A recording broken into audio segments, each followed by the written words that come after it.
Ya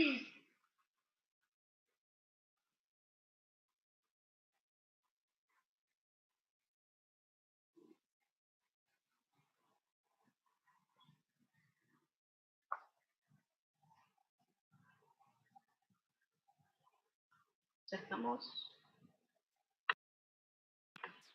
Ya estamos. Bueno, buenas tardes a todos, todas y todes. Bienvenidos a este nuevo encuentro del Foro de Política Exterior que denominamos El Mundo en la Encrucijada. Este es un foro organizado por ATE Cancillería junto a una serie de organizaciones que nos acompañan, que paso a nombrar: OSIPEX, Grupo San Juan, Fundación Germán Abdala, Fundación Meridiano, Aérea, Grupo Independencia, Génera, Instituto Chuquisaca, Fundalat, Fundación Urbe y Fundación de Integración Regional y Relaciones Internacionales. Me presento, yo soy Noé Torres, trabajadora de la Dirección Nacional del Antártico y delegada de ATE Cancillería. Nos encontramos ya en el 7º encuentro de este ciclo de política exterior, y tal como venimos diciendo en los paneles anteriores que nos fueron sucediendo, desde ATE Cancillería estamos convencidos que este es un espacio necesario y fundamental para abordar y repensar entre todos y todas colectivamente, los trabajadores y las trabajadoras de Cancillería, qué tipo de política exterior es la que queremos. Creemos que la política exterior de nuestro país debe reflejar las necesidades y las prioridades nacionales en la agenda internacional, agenda en la que deben estar incluidos los reclamos históricos sobre la soberanía y la autonomía del país. Tal es el caso del panel que nos convoca hoy, del reclamo argentino sobre los legítimos derechos de soberanía sobre las Islas Malvinas, Georgias del Sur y Sandwich del Sur y los espacios marítimos e insulares correspondientes. Es en este sentido que como trabajadores y trabajadoras tenemos la necesidad y la responsabilidad también de pensarnos política y epistemológicamente desde el sur, desde de que la cuestión Malvinas sea una cuestión nacional, que sea un reclamo sentido como propio por América Latina en general y particularmente por América del Sur, que logremos recrear una conciencia al respecto a través de la cultura y el poder desde ahora y para las futuras generaciones.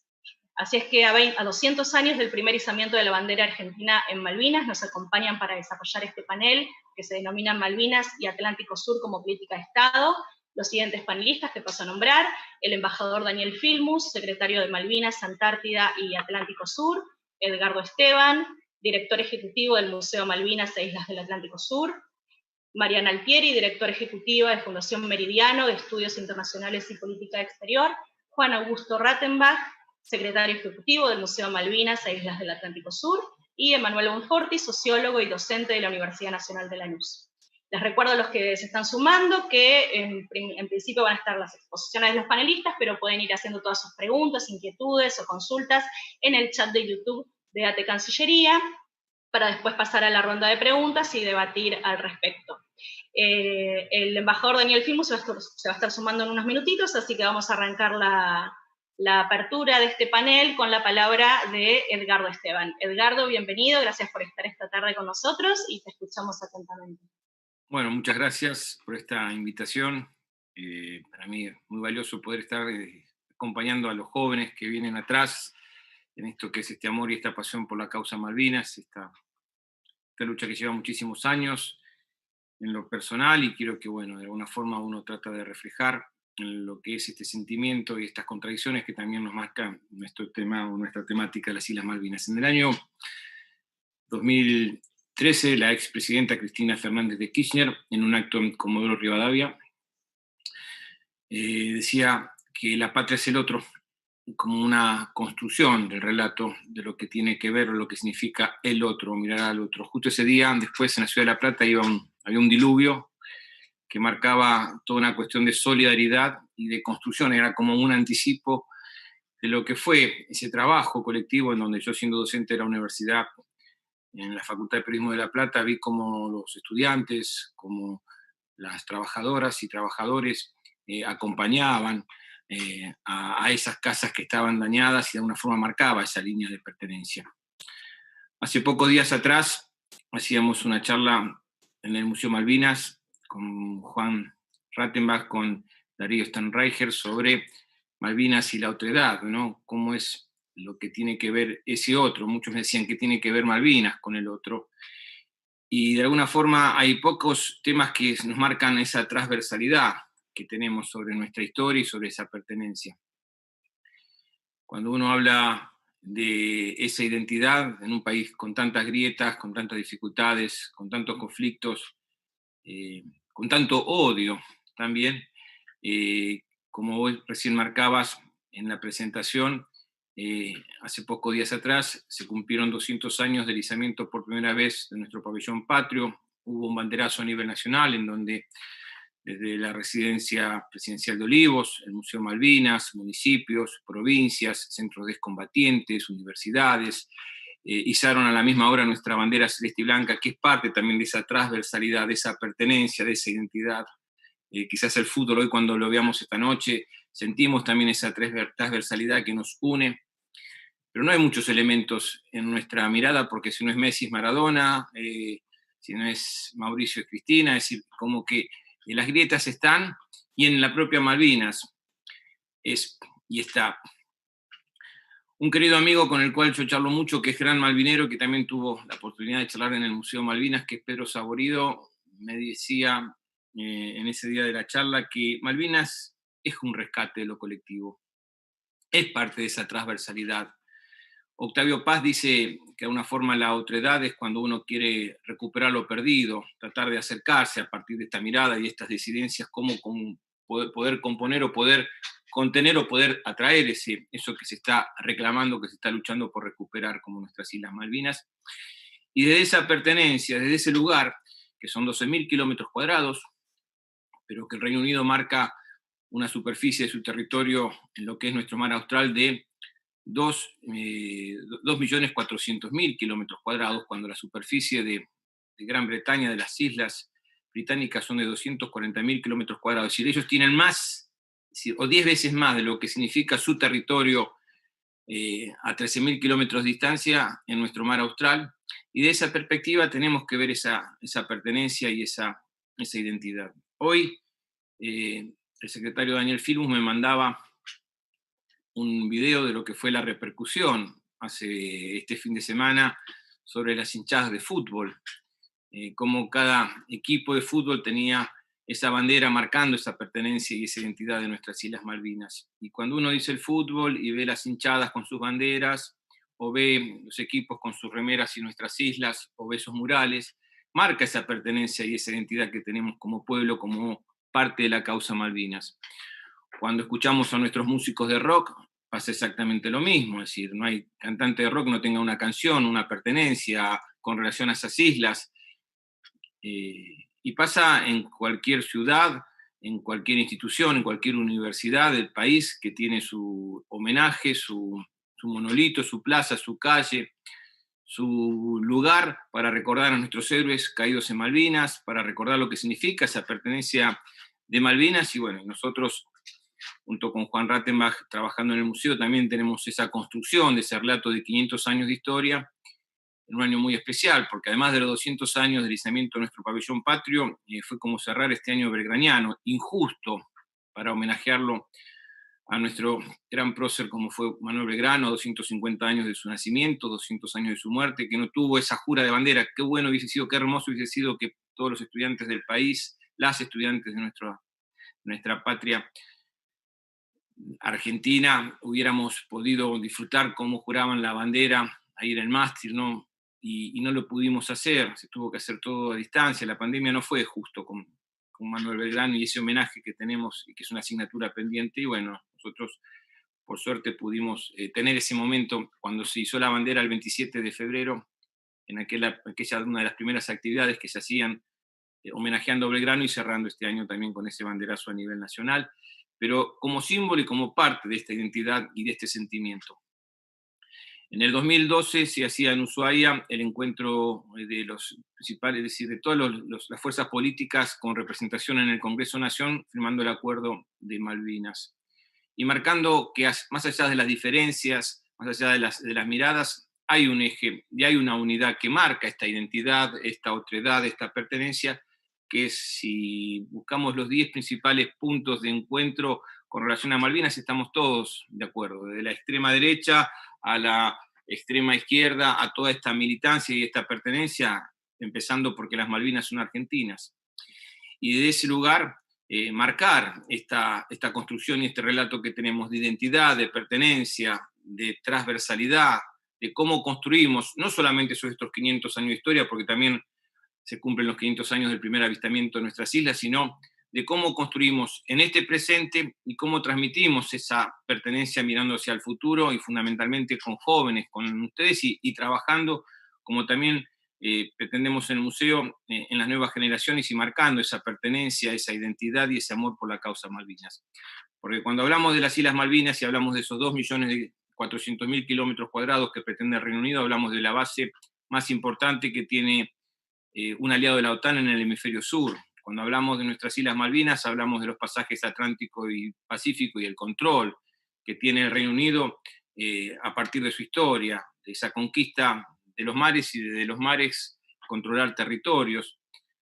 Cuando hablamos de la investigación científica, tecnológica, uno dice aeroespacial, hablamos de China, hablamos de Rusia, hablamos de Francia, hablamos de Estados Unidos. Es decir, el Reino Unido siempre se ha caracterizado en trabajar en la robótica, en todo lo que tenga que ver con la investigación tecnológica y científica, las propias estructuras de radares, hacia lo que conocen, hacia las profundidades, hacia el mar, y que nuestro mar austral es parte de esas experiencias y esos laboratorios. Cuando hablamos de esa base militar y de ese control territorial, hacia el este tienen el mar Índico, el sur de África, tienen fundamentalmente lo que llaman hoy ellos en las islas y particularmente en nuestra ciudad de Puerto Argentino, la ventana mirando hacia el sur, hacia el continente blanco, cuando se discuta el Pacto Antártico dentro de 20 años, en lo que significa sus reservas alimenticias, hidrocarburíferas, en todo lo que se está haciendo en el desarrollo y la investigación científica por estos tiempos, con las grandes estructuras de base científica, que la Argentina también, obviamente, que en nuestro territorio lo tiene, pero también en esa reserva, la mayor reserva de agua dulce que tiene nuestro planeta, esa agua dulce que va a ser, como dice Elsa Brusone, la posibilidad de una tercera guerra mundial en algún día, cuando se empiece a plantear esa falta de recursos y esa necesidad. Pero del otro lado, del continente blanco, tenemos a Australia, tenemos a Nueva Zelanda como parte de la corona británica, como parte también de ese trabajo de pinzas, de control de ese continente blanco, que es parte de esta discusión y que tenemos que trabajar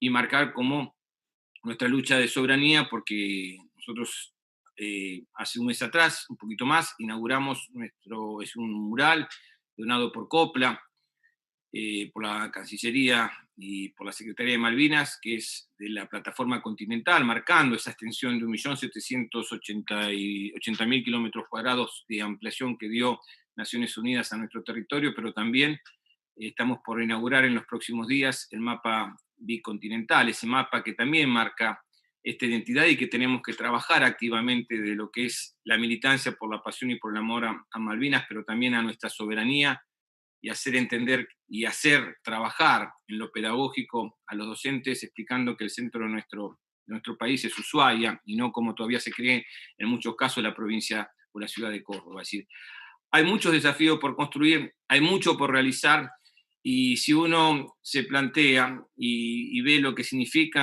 la depredación de nuestros recursos naturales, en lo que significa nuestra pesca, en lo que es por ejemplo, el calamar, que se ha, según, es decir, desde el año 1983 al año 2015, se han recaudado solamente de regalías pesqueras unos 147.000 millones de dólares, 147.000 millones de dólares, porque parece una cifra exorbitante, pero es lo que marca justamente toda esa alternativa de nuestra pesca, de nuestro calamar, y que es parte justamente de uno de los lugares con mayor ingreso per cápita que tienen nuestras Islas Malvinas, esa estructura que de alguna forma le dan los permisos, ese trabajo que se está haciendo en la región, ese avance que tienen las relaciones diplomáticas del Reino Unido y que fue fundamental en lo que se planteó como una política de desmalvinización por parte del gobierno anterior. El propio presidente Mauricio Macri, cuando hablaba de nuestras Islas Malvinas, decía que nunca entendí los temas de un país tan grande como este, que las Malvinas generara un déficit adicional para el país. Si tenemos 2.800.000 kilómetros cuadrados en nuestra superficie terrestre continental, ¿para qué vamos a discutir o mantener justamente el reclamo de esos 12.000 kilómetros cuadrados. Si mantener las islas sería muy caro, un peligro para la estabilidad macroeconómica del país. No sé qué peligro macroeconómico generaba este reclamo y este planteo que tenemos que hacer como parte de la política de Estado. Ahí lo veo a Daniel Firmus, el cual obviamente nosotros acompañamos, celebramos la Secretaría de Malvinas, nos parece fundamental. Creo que un acontecimiento que no fue menor el día viernes pasado fue también la presentación del Consejo de Malvinas, que es parte de lo que tiene que ser esta política de Estado, con estas leyes que se han aprobado, con lo que va a significar trabajar hacia futuro, esta construcción que tenemos que hacer, esta alternativa, que como lo planteó el presidente Alberto Fernández, tanto el 10 de diciembre cuando asumió, como así también el 1 de marzo, cuando se abrieron las sesiones ordinarias en el Congreso Nación, Malvinas no es una cuestión de un gobierno de turno, Malvinas tiene que ser una cuestión de una política de Estado, y como parte de esa política de Estado tenemos que trabajar en esta diversidad de voces que ha propuesto, que se ha planteado, que va a conducir y que ya está trabajando no solamente el presidente Alberto Fernández, sino nuestro secretario de Malvinas, Daniel Firmus, y que es esa posibilidad de darle continuidad al desarrollo de lo que tiene que ver la política internacional. Ahora seguramente Daniel va a comentar la información con relación al grupo de 77 más China, que hoy también presentó un documento que es muy importante en esa construcción, que hace pocos días atrás también lo hacía la OEA, que a pesar de las diferencias, a pesar de las discusiones por Venezuela, a pesar de las miradas que hay en la región, cuando tiene que posicionarse y acompañar sobre el reclamo de soberanía de las Islas Malvinas de la República Argentina, está el respaldo unánime, que es parte de esta política que tenemos que acompañar, y está. Nosotros lo hacemos desde lo que significa ese punto de encuentro. Cuando hablábamos al comienzo de la charla de esa transversalidad que se pretende con Malvinas, en el museo que sea un punto de referencia, un punto de encuentro, que puedan venir cuando comiencen las visitas de las delegaciones internacionales, no solamente al sitio de memoria, sino también a conocer estos 500 años que tiene de historia nuestras Islas Malvinas. Era muy, y es muy triste a veces ver en las cercanías de la región cómo se fue descuidando esta construcción de la patria grande, ¿no? Estuvimos estos días viendo cómo Evo Morales volvía a su país. Evo Morales hace pocos días atrás, antes de ir, y tuvimos la dicha junto a Daniel y a Juan de que nos visite, que estuvieran en el Museo Malvinas, y contaba justamente que las 14 veces que estuvo en Naciones Unidas dando su discurso como jefe de Estado, nombró y reclamó las Islas Malvinas para la República Argentina. Hay una anécdota que no se la voy a espolear a Daniel, que es la de ese vínculo que hay y por qué Bolivia es el primer país que acompaña a la Argentina y al reclamo de Argentina y lo que significó ese exilio que se hacía a los presos. Pero me parece importante que tengamos que trabajar sobre esa reconstrucción de la patria grande. Duele ver en Montevideo todos los años en septiembre que se haga en Expo Prado la exposición rural. En ese stand, que es el más grande que tiene Expo Prado, donde está el Reino Unido, pero está también los habitantes de las islas, denostando, criticando, dando una información falaz sobre lo que significa la invasión, lo que son sus derechos y lo que significa el reclamo de soberanía por parte de la República Argentina, proponiendo buenos negocios, tentando, hasta los propios políticos han ido expresidentes a nuestras islas y regresaron hablando maravillas porque le da la facilidad o la posibilidad de negocios, y eso es parte de esa política que tenemos que retomar. Nosotros tenemos claro, y lo decimos siempre con mis compañeros de Malvinas, que vamos a volver a Malvinas de la mano de América Latina, y tenemos que retomar esos canales de diálogo, esos foros de diálogo como fue la CELAC, UNASUR, MECOSUR, para fortalecer desde la región esa construcción que tenemos que hacer de nuestras Islas Malvinas. Pero no me quiero extender, porque para mí siempre es muy valioso el aporte que va a hacer Daniel, pero nosotros creemos que tenemos que trabajar, que estamos por un muy buen camino.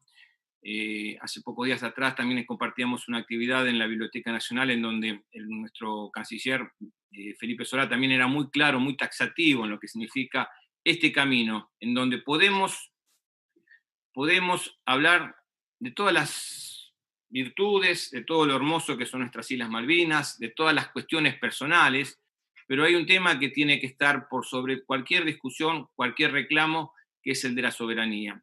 Argentina no va a ceder, no va a negociar otro tema, y por eso me siento muy orgulloso y muy cómodo en esta construcción de este relato que tiene nuestro gobierno, y que tenemos que seguir trabajando mirando hacia el futuro, porque lo fundamental es lograr que el Reino Unido se siente con la Argentina a partir de lo que establece la resolución 2065, a ese diálogo para recuperar y ver flamear nuestra celeste y blanca en nuestras Islas Malvinas. Así que bueno, agradezco esta invitación, disfruto siempre que estamos en este tipo de encuentros, porque hay jóvenes que nos marcan ese camino de esperanza, esta aposta que estamos entregando, y que de alguna forma nos dan la garantía de que vamos a seguir luchando para recuperar nuestras Islas Malvinas. Así que muchísimas gracias por esta invitación. Impecable, ¿no? Gracias a vos, Edgardo, por compartir estas palabras, y qué mejor que presentación que la que hiciste para darle el paso ahora a Daniel Filmus. Él es el embajador que está a cargo de la Secretaría de Malvinas, Antártida y Atlántico Sur de la Cancillería Argentina. Bienvenido, embajador, le damos la palabra y lo escuchamos. Bueno, buenas tardes a todos y todas. No sé si solo habló Edgardo antes que... Bueno, primero agradezco mucho a los compañeros de ATE la invitación. Agradezco menos que me presenten como embajador. No se siente más cómodo con compañero Daniel Filmus que con embajador Daniel Filmus, que ocasionalmente es el rango que uno tiene para llevar adelante este tipo de políticas. Y, bueno, uno está en la Cancillería, así que esto organiza ATE Cancillería, así que gracias por la invitación. Pero bueno, saludo a todos los compañeros y compañeras que nos deben estar escuchando. Y bueno, lo escuchaba a Edgardo dentro de poco, con Edgardo, con Juan, con algunos, no vamos a necesitar hablar. Cada uno, si uno falta, puede ir el otro que ya sabe el aporte que puede hacer, y entre todos, la verdad que estamos haciendo algo muy importante en poco tiempo, porque cada uno en su lugar, con la responsabilidad que le dio el gobierno de Alberto y Cristina, estamos llevando adelante una recuperación de la identidad argentina, porque hablar de Malvinas en buena medida es hablar de la identidad argentina. Yo me emocioné mucho este fin de semana, me emocioné desde la presentación de algo que hace la identidad de un país, que fue una estampilla, que también compartimos el jueves, un sello filatélico que el Correo Argentino, hermosísimo, hizo sobre Malvinas. A la tarde, lo que decía recién Edgardo, que tuvimos la oportunidad de presentar una muestra que es bien interesante, porque es la muestra de arquitectura y planeamiento urbano de las islas hasta el año 1833. Y que la presentó, contaba con detalle algunas de las cosas que se vivían allí en Malvinas, y uno se emociona, porque uno lo habla teóricamente, pero cuando uno ve, yo contaba también, recomiendo leer el diario de la mujer de Bernet en las islas, porque vi la vida cotidiana de los argentinos y argentinas que vivían allí, ¿no? Y eso impacta fuertemente, porque fueron desalojados de allí, porque fue usurpado ese territorio, porque no vamos a parar hasta que, como venimos diciendo, vuelva a flamear la bandera. Pero cuando uno ve, yo recomiendo mucho, está en el pasillo del lector de la biblioteca, y hemos sacado un libro que próximamente distribuiremos, con esta memoria de planeamiento y urbano y arquitectura. Uno se da cuenta de, claro que era pequeño, pero de la importancia que tenía para Buenos Aires, para la Argentina, el ejercicio de la soberanía en las islas. También me emocionó mucho el fin de semana, quiero decir muchísimo, no solo porque ganamos 2-0 con el equipo que salió con la bandera de Malvinas Argentina, sino porque todos los equipos, todos salieron a la cancha con la bandera de las Malvinas son Argentina. Me emocionó mucho, porque si hay algo que nos identifica es el fútbol, y que haya sido tan transversal y que haya estado tan presente, y que no sé qué rating tiene, pero imagino que la sumatoria de todos los partidos debe ser muy alta, y el locutor, con un texto que le dimos refiriendo a a Malvinas y a la historia de los 200 años fue enorme también, como lo fue, yo no puedo saber la cifra exacta, pero calculo no menos de 500 ciudades, pueblos, provincias de todo el país, desde la Antártida hasta la Quiaca, que se hizo la bandera. Me llega todos los días, porque lo hicimos con la FAM, me llegan todos los días de la FAM decenas de fotos, porque pedimos eso para hacer un libro, del izamiento de la bandera, y eso en muchos lugares con los excombatientes, ¿no? Con familiares, y realmente una emoción enorme, y esto implica que estamos en la senda de lo contrario que se intentó hacer después del conflicto bélico, que es, o sea, borrar de la memoria y hacer como que esto no existe más, y también de la demanda nuestra respecto de los organismos multilaterales donde participamos.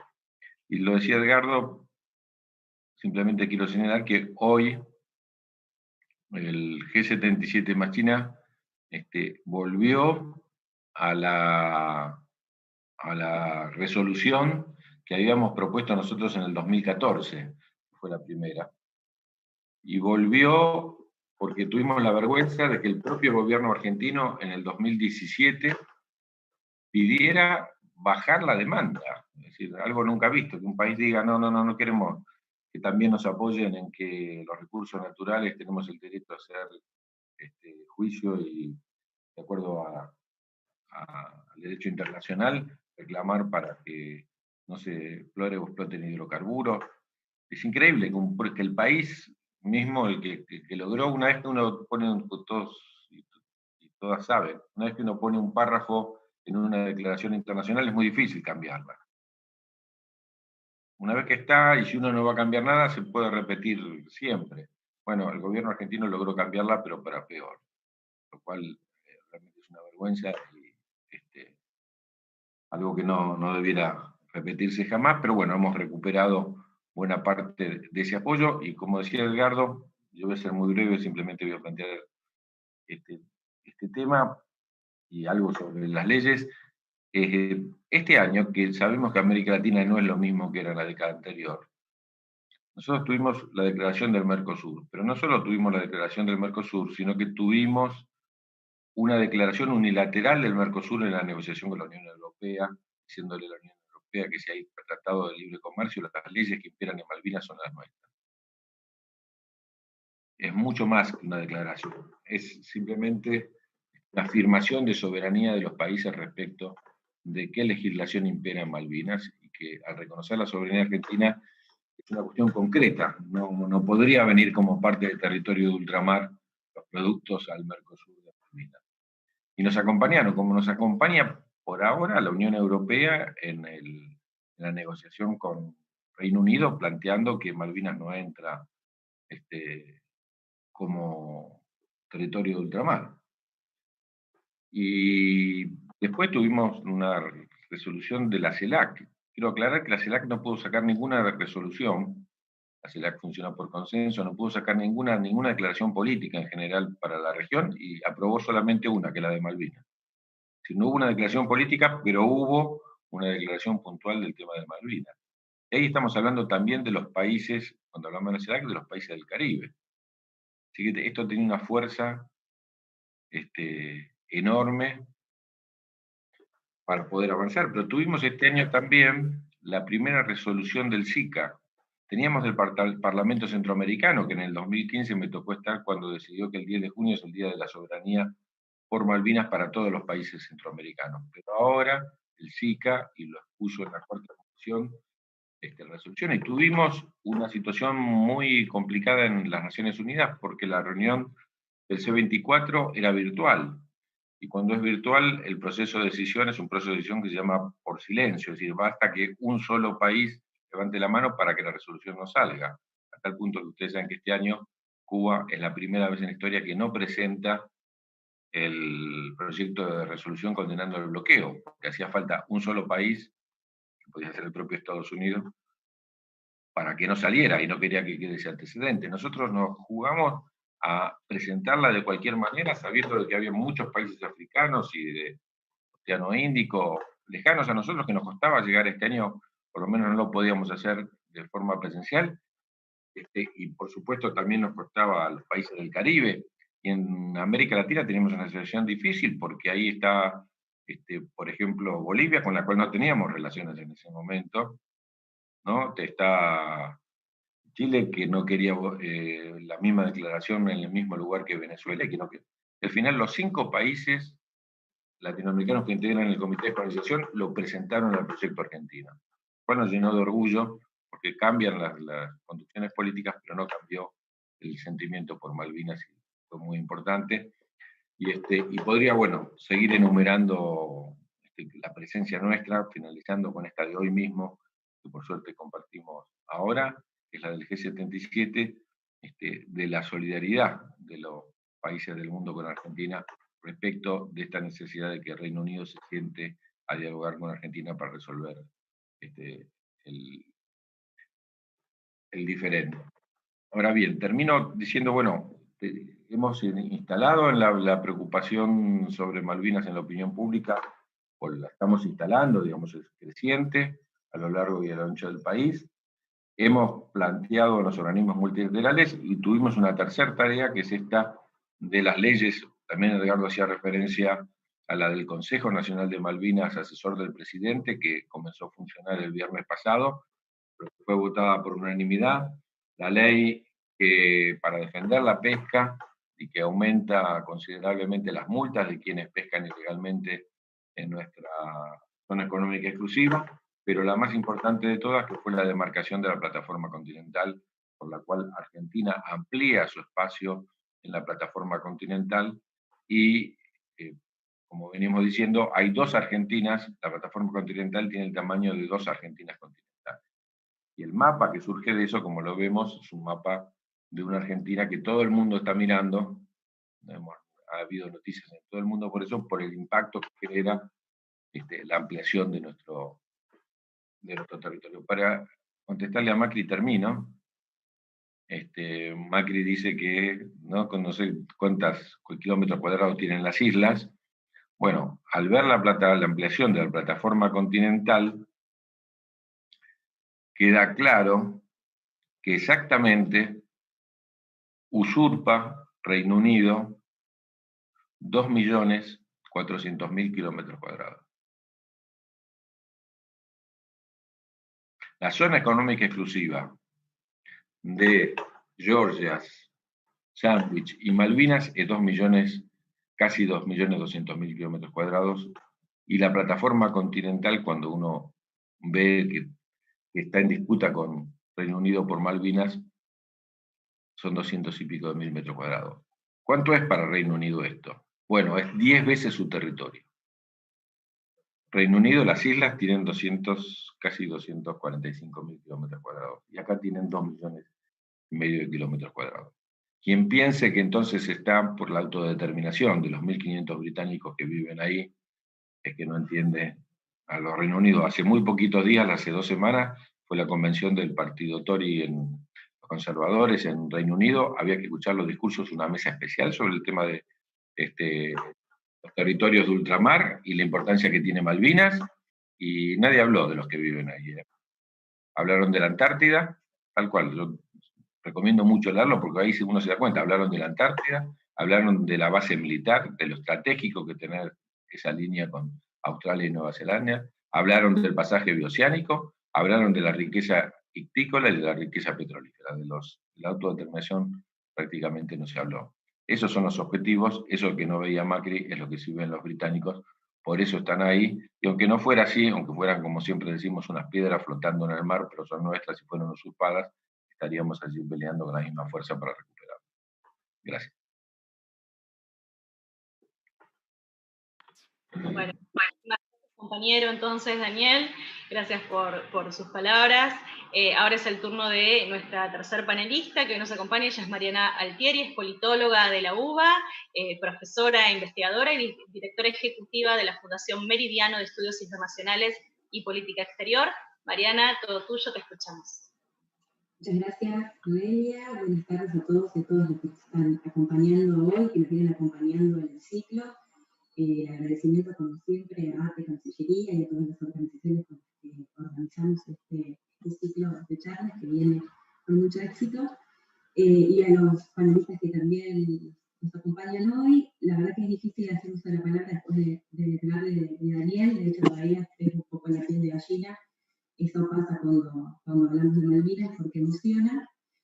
Y por ende me puse a pensar qué podía aportar, ¿no? ¿Qué podía aportar yo distinto, que no sea hablar justamente de la política de Estado que se viene desarrollando en el último tiempo, porque lo hicieron mucho mejor que yo quienes me ofrecieron en nuestra carrera, y además porque son los que están dedicados a hacerla.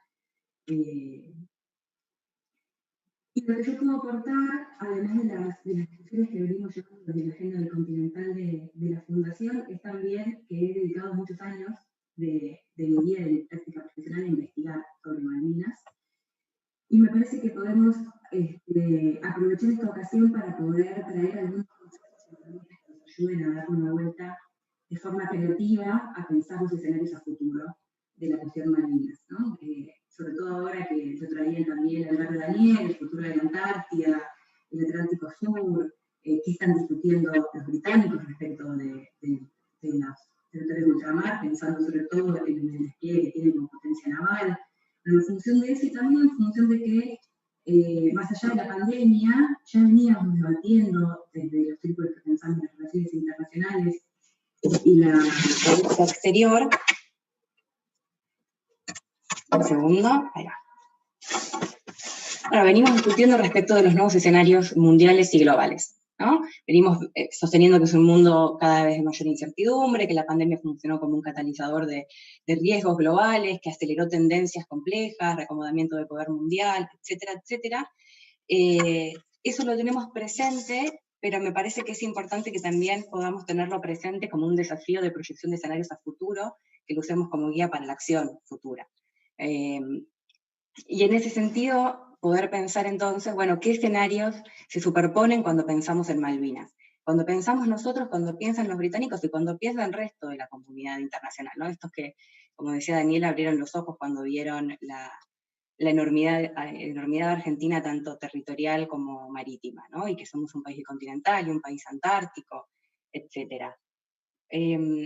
Esos escenarios que se superponen implican, por supuesto, el Atlántico Sur en términos, además de pensar Malvinas como un escenario profundamente marítimo, la importancia estratégica que le otorgan los británicos tiene que ver con que la comandancia militar naval del Atlántico Sur la tienen asentada en Malvinas, con las vías de comunicación, con la cadena de islas, con sus costas de comunicación, pero también con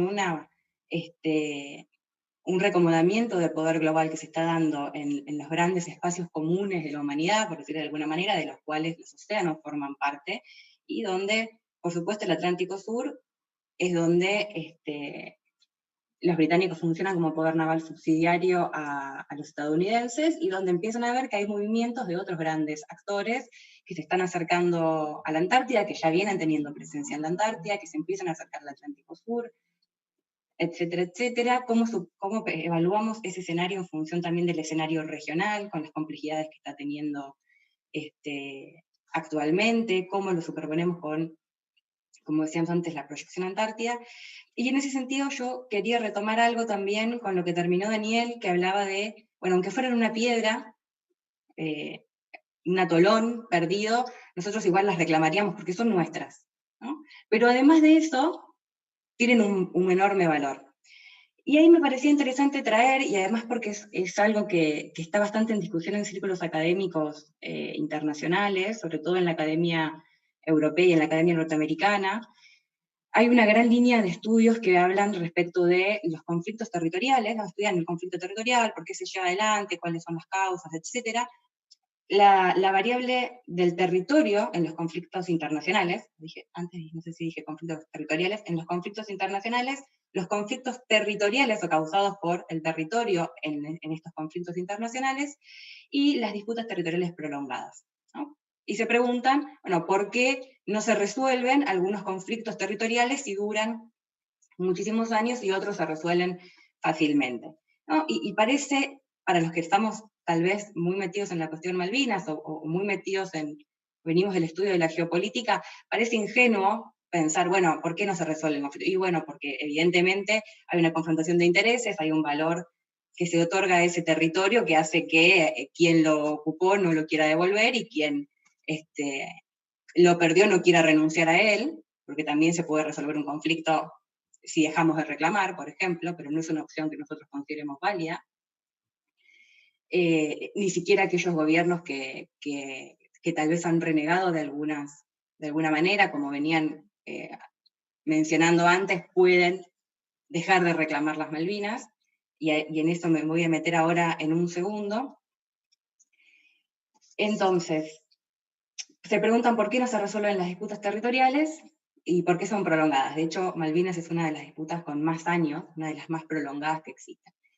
Y me parecía interesante traer esto porque hay mucho trabajo de la academia internacional evaluando esto, hay listados, hay bases de datos, hay estadísticas, etcétera, donde se habla de Malvinas, se habla mucho de Malvinas, de hecho, casi como un caso paradigmático, y la mayor parte de las respuestas pasan por que es una causa con valor nacionalista, usando nacionalista en términos peyorativos, dándoles negativos, y sosteniendo que no hay ningún valor económico estratégico real en las Malvinas, y que justamente los británicos están ahí por la autodeterminación de los habitantes, y los argentinos están ahí porque hay una manipulación, una utilización interna de ese reclamo por parte de determinados gobiernos, porque saben que toca una fibra sensible de la población y por ende se la manipula. Y esto a nosotros nos indigna, a mí me cuesta trabajar con estos textos y análisis y con estas bases de datos que lo muestran de esta manera, pero es lo que están diciendo en academias importantes del mundo respecto de nosotros y respecto de las Malvinas. Y además de eso, también ha tenido, lamentablemente, un rebote en muchos compatriotas respecto de cuál es el valor real que se le asigna a Malvinas. Y a mí me interesaba recuperar otra línea para pensar que tiene que ver con el valor del territorio en las disputas territoriales, que otra vez suena redundante, pero después de lo que acabo de decir, no tanto. Y ese valor que se le asigna al territorio puede ser un valor intangible o un valor tangible, ambos, ¿no? El valor tangible claramente tiene que ver con su valor estratégico y su valor económico, poder evaluar efectivamente y de forma racional, bueno, ¿cuál es el valor estratégico efectivo que tienen las Malvinas para nosotros, para Argentina? ¿Cuál es el valor estratégico que tiene para la región?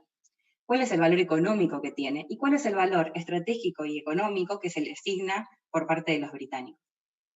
Y esto es interesante porque si nosotros intentamos proyectar escenarios a futuro y evaluamos qué variables deberíamos poner, cómo juegan, para eventualmente después pensar sobre qué variables podemos incidir para que los escenarios a futuro sean cada vez más cercanos a lo que nosotros queremos, que es recuperar las islas, hay que pensar en los valores relativos. Por ejemplo, estratégicamente, las Malvinas son más importantes para los británicos que para nosotros. Para nosotros son importantísimas, pero nosotros no las necesitamos como puerta de entrada a la Antártida. Nosotros estamos cerca de la Antártida. Para nosotros y además para la región latinoamericana es estratégico Malvinas porque hay una presencia de una potencia extrarregional en Malvinas. Y esta relatividad es la que nos permite generar después el planeamiento de las lógicas de cómo podemos ir evaluando esos escenarios. Lo mismo con el valor económico. Ellos necesitan el valor económico, la posibilidad de que las islas sean autosustentables para sostener a la población que está ahí. Más allá de que decidieran sostenerla porque consideran que el valor estratégico lo merece. Y después está lo que tiene que ver con el valor intangible. El valor intangible es fundamental porque es lo que mencionaban sobre todo Edgardo y Daniel, y es lo que a mí me ponía la piel de gallinas de escuchar ese relato de los 200 años, que tiene que ver con que Malvinas para Argentina, para nosotros, forma parte de la patria, territorialmente, pero también en términos ontológicos. Nosotros sentimos que nos falta una parte porque nos sacaron las Malvinas. Y en función de eso, hay una parte de eso que es sentimiento puro, pero además hay una parte de eso que implica una cantidad de cuestiones respecto de la nación, que es lo que decíamos antes. Eso se convierte en unas fortalezas y también nos marca el límite. El límite es, bueno, sobre el territorio de Malvinas no negociamos. Si para los británicos lo más importante es el valor estratégico y la base militar, y es lo que eventualmente no estarían dispuestos a negociar, si nosotros tenemos que pensar un marco de acción a futuro, lo que nosotros no estaríamos dispuestos a negociar es nuestra soberanía sobre las Malvinas. No es una disputa territorial en la que nosotros podemos decir, bueno, ¿sabes qué? Nos quedamos con la isla Soledad, pero ustedes pueden quedarse con otra parte y reacomodamos a la población. Nosotros no estamos dispuestos a hacer eso. Lo que nosotros queremos es recuperar la soberanía efectiva y ejercerla en Malvinas. Ese valor intangible también tenemos que poder proyectarlo en esos escenarios, porque nos marca qué podemos, qué no podemos, cómo podemos sostenerlo, etc. Y también evaluar el valor intangible que le pueden asignar los británicos. Tiene un valor intangible. Después del conflicto bélico se le generó una lógica vinculada al prestigio, por ejemplo, de retirarse, o no tiene ningún valor intangible y tenemos que operar efectivamente en función de los intereses materiales, ¿no? De los intereses económicos, sobre los intereses estratégicos. Y en función de eso también pensar qué estaríamos dispuestos a llevar a esa mesa de negociación si algún día logramos que efectivamente exista, y sobre todo pensando en que, volviendo al principio, si estamos en este momento, en este escenario de reacomodamiento del poder mundial y el mundo está reconfigurando normas y valores para la acción en el marco del sistema internacional, de qué forma nosotros podemos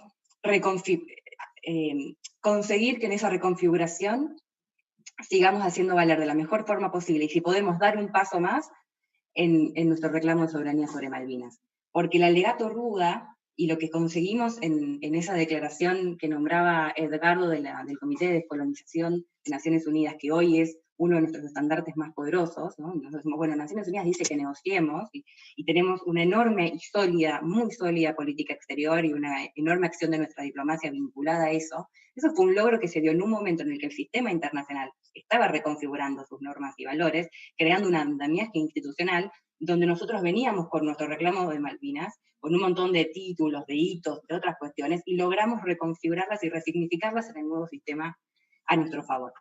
Creo que nos vamos a encontrar con ese desafío de nuevo muy prontamente.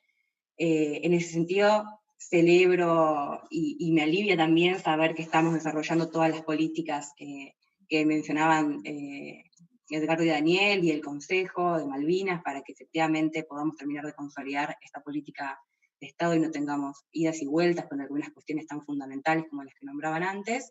Creo que estamos en el buen camino y eso me deja tranquila, pero al mismo tiempo creo que a todos los que estamos participando de estos ciclos y los que nos interesa el tema, no nos podemos quedar tranquilos y tenemos que poder intentar generar esta creatividad y poner todo lo que tengamos en nuestras posibilidades para poder pensar y proyectar estos escenarios y apuntar a intentar adelantarnos a esta nueva reconfiguración sobre todo para seguir sosteniendo la vigencia del reclamo, que es fundamental, porque es una tarea permanente de nuestra política exterior, el sostenimiento del reclamo, y al mismo tiempo también poder ir generando el escenario que haga que, como decía Edgardo, volvamos a ver la celeste y blanca ondeando en las islas prontamente.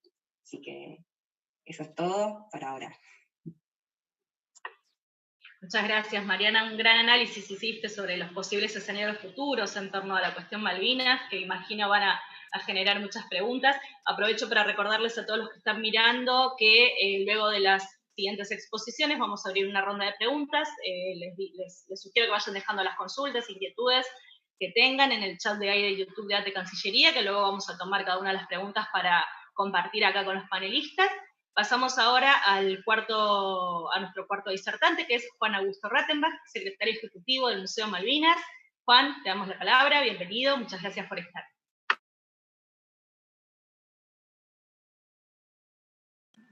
¿Qué tal? Buenas tardes, ya casi buenas noches, ¿no? A todos y a todas.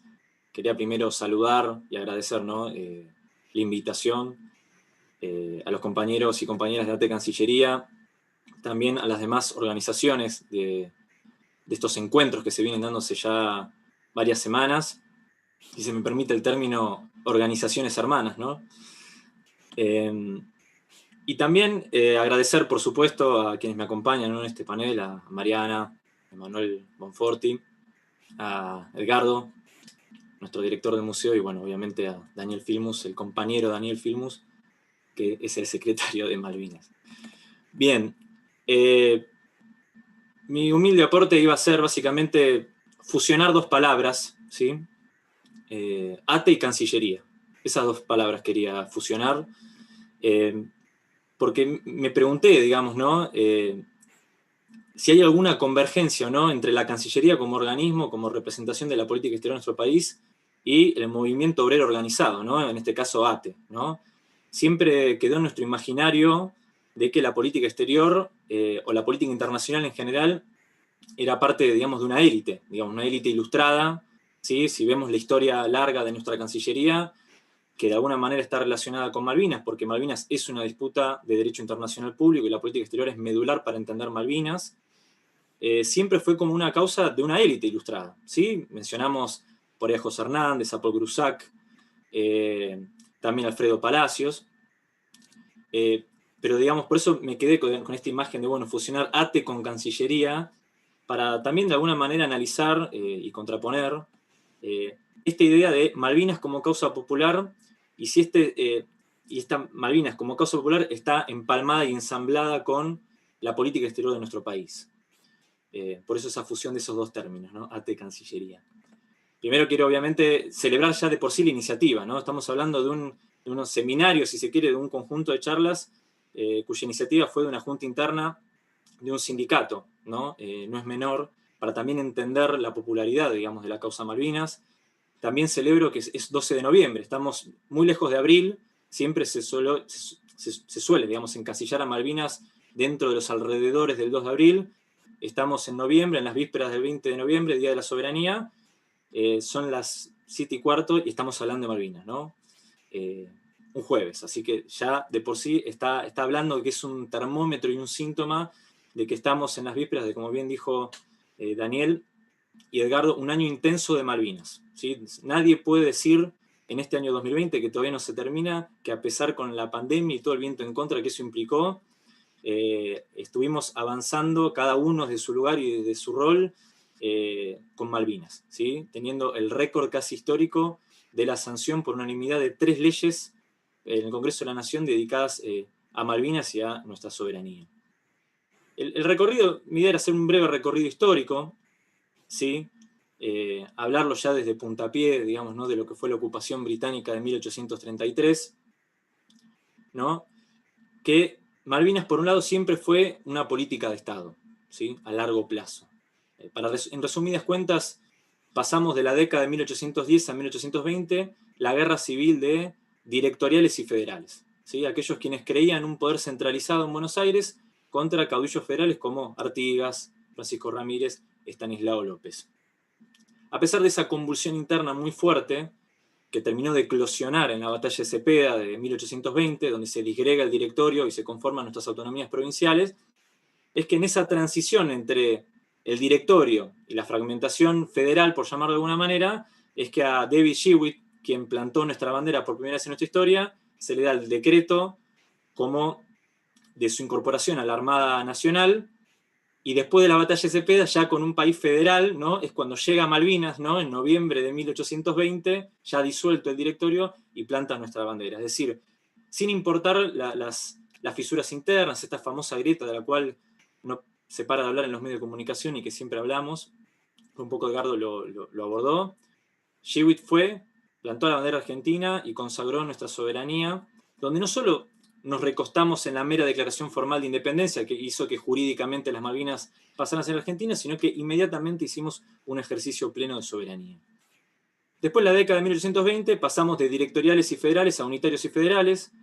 En resumidas cuentas, Malvinas se mantuvo como política de Estado. El hito más grande es la creación de la Comandancia Político-Militar el 10 de junio de 1829.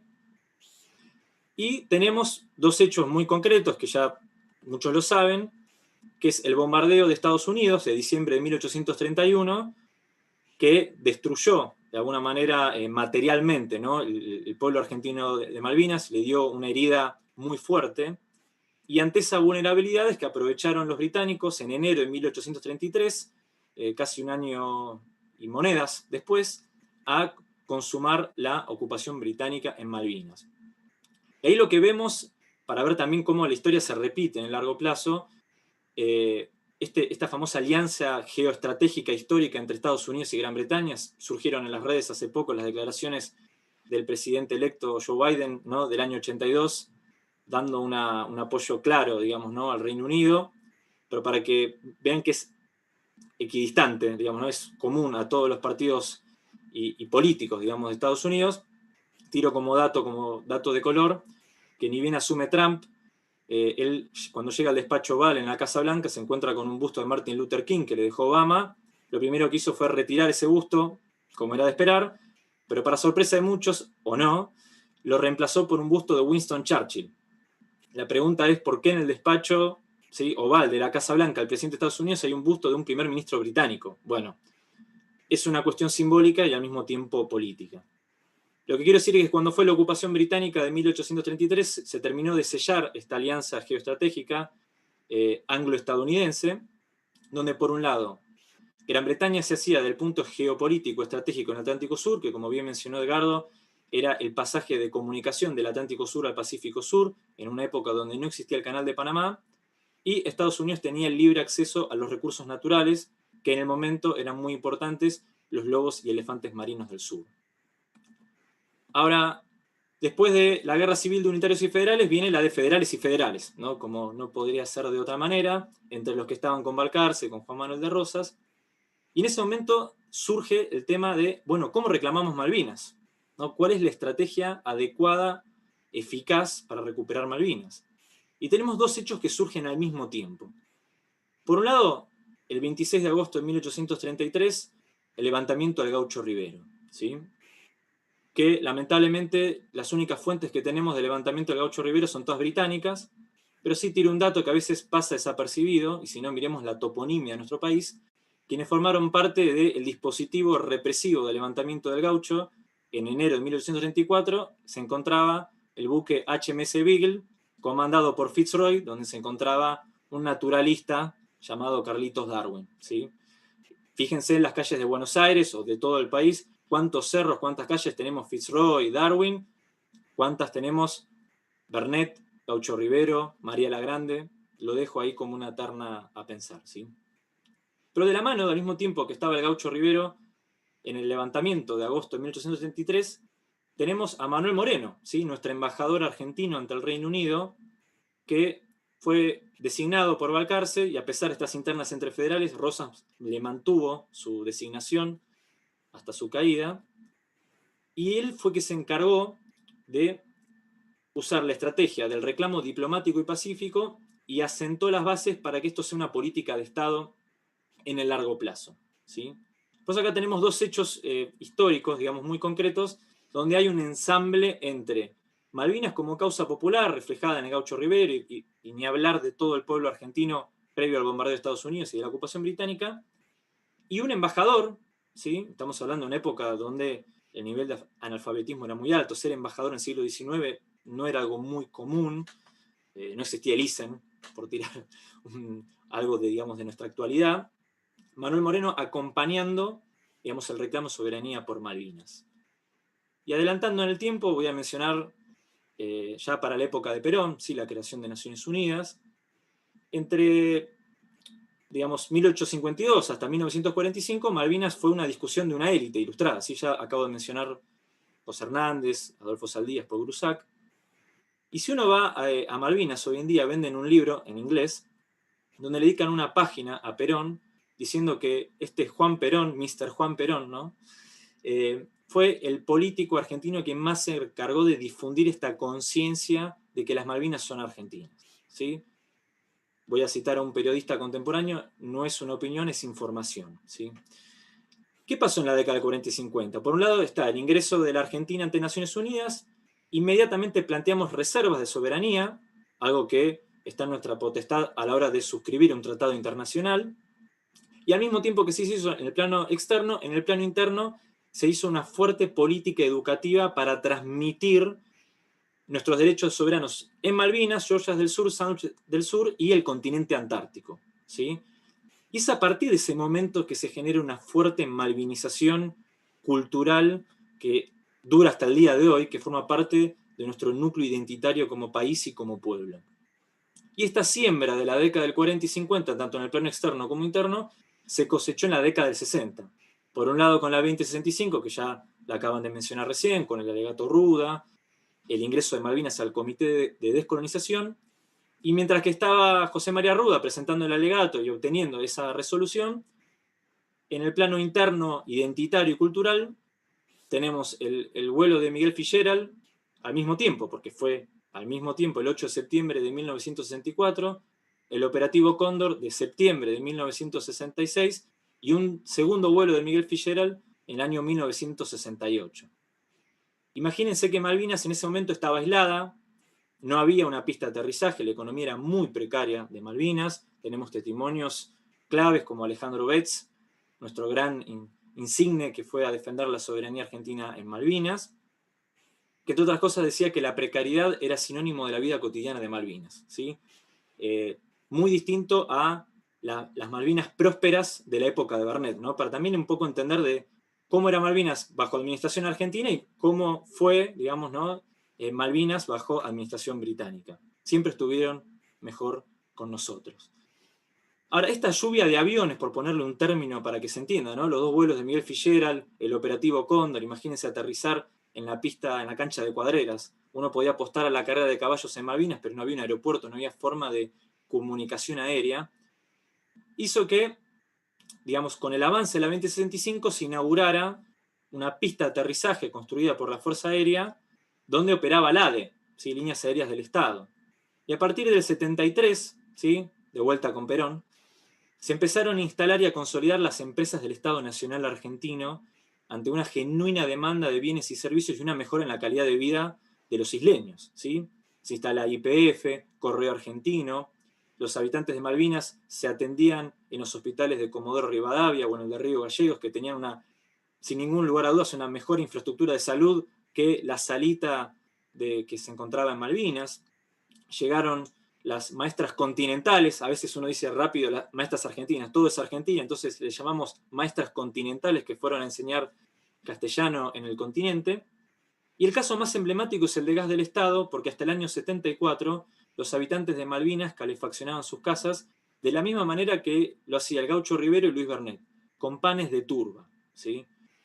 ¿Qué hizo Gas del Estado? Bueno, invitó a los habitantes de Malvinas a pasar al siglo XX, a conocer una energía calórica alternativa a la turba, dándole cocinas y garrafas de gas gratuitas. Es decir, llegó la justicia social a Malvinas. Y es en este contexto que llega a veces se le llama non-paper, ¿sí? Es decir, una correspondencia por parte del Foreign Office de la Cancillería Británica, dándonos a nosotros una propuesta de administración conjunta para luego hacer el traspaso definitivo de soberanía.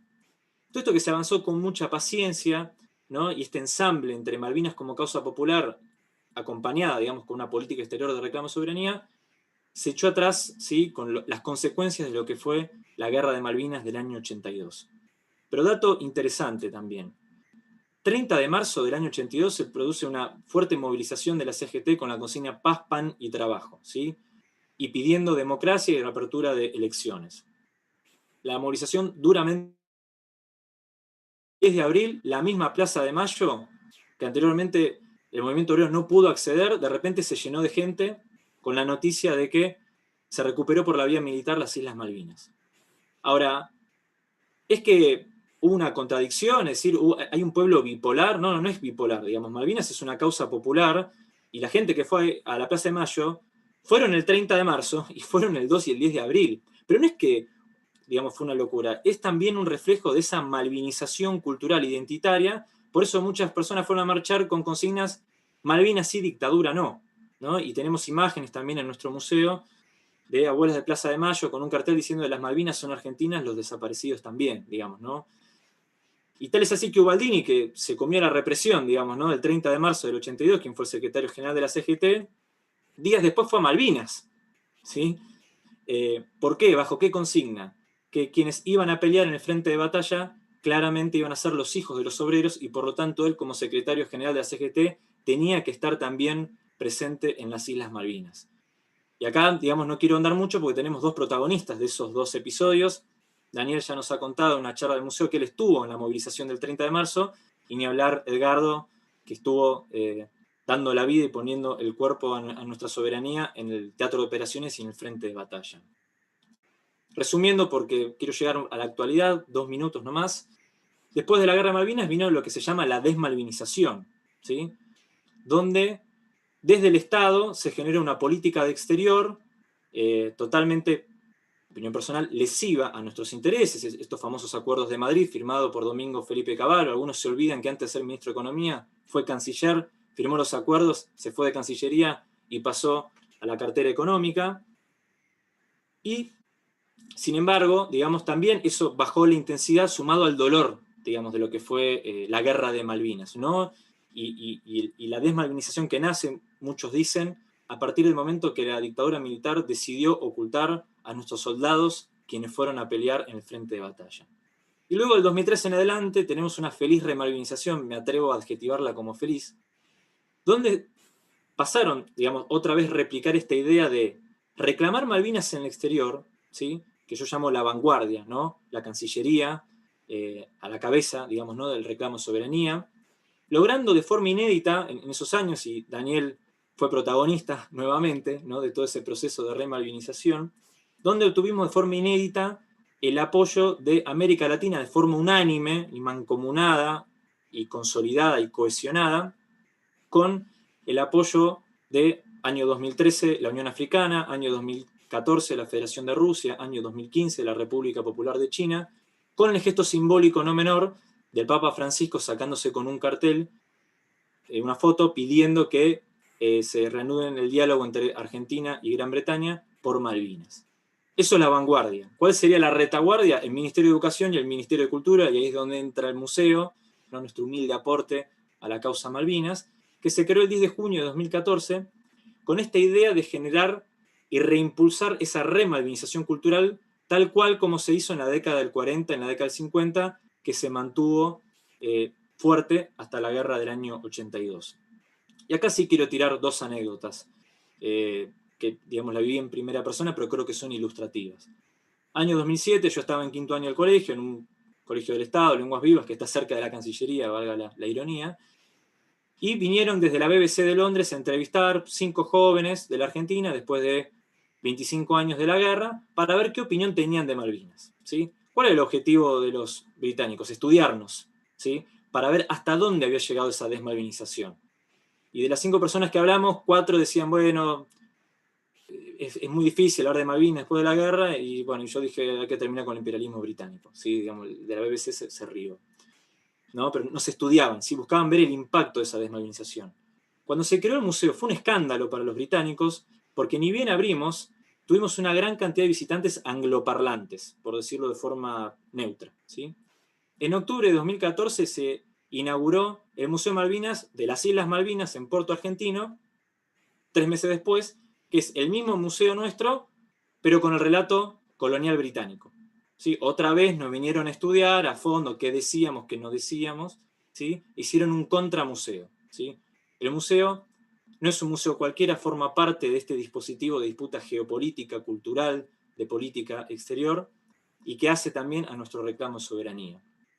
Por último, y para finalizar, estos 4 años fueron muy duros, digamos, en cuanto a la causa Malvinas, no solamente por el famoso acuerdo, ¿sí? De ese comunicado conjunto de septiembre de 2016, sino que nosotros del museo realmente tuvimos que resistir ciertos avatares, ¿no? Y ahí las organizaciones sindicales fueron fundamentales, para también entender cómo, a pesar del intento desmalvinizador de los 80 y los 90 y de estos últimos 4 años que pasaron, Malvinas forma parte de nuestro núcleo identitario.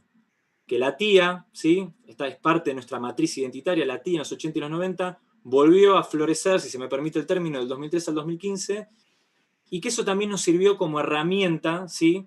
Para justamente defender estas políticas y este desensamble entre la política exterior, que fue la de 2015-2019, versus lo que sería nuestra identidad como trabajadores, movimiento obrero, como pueblo, respecto de la causa de soberanía.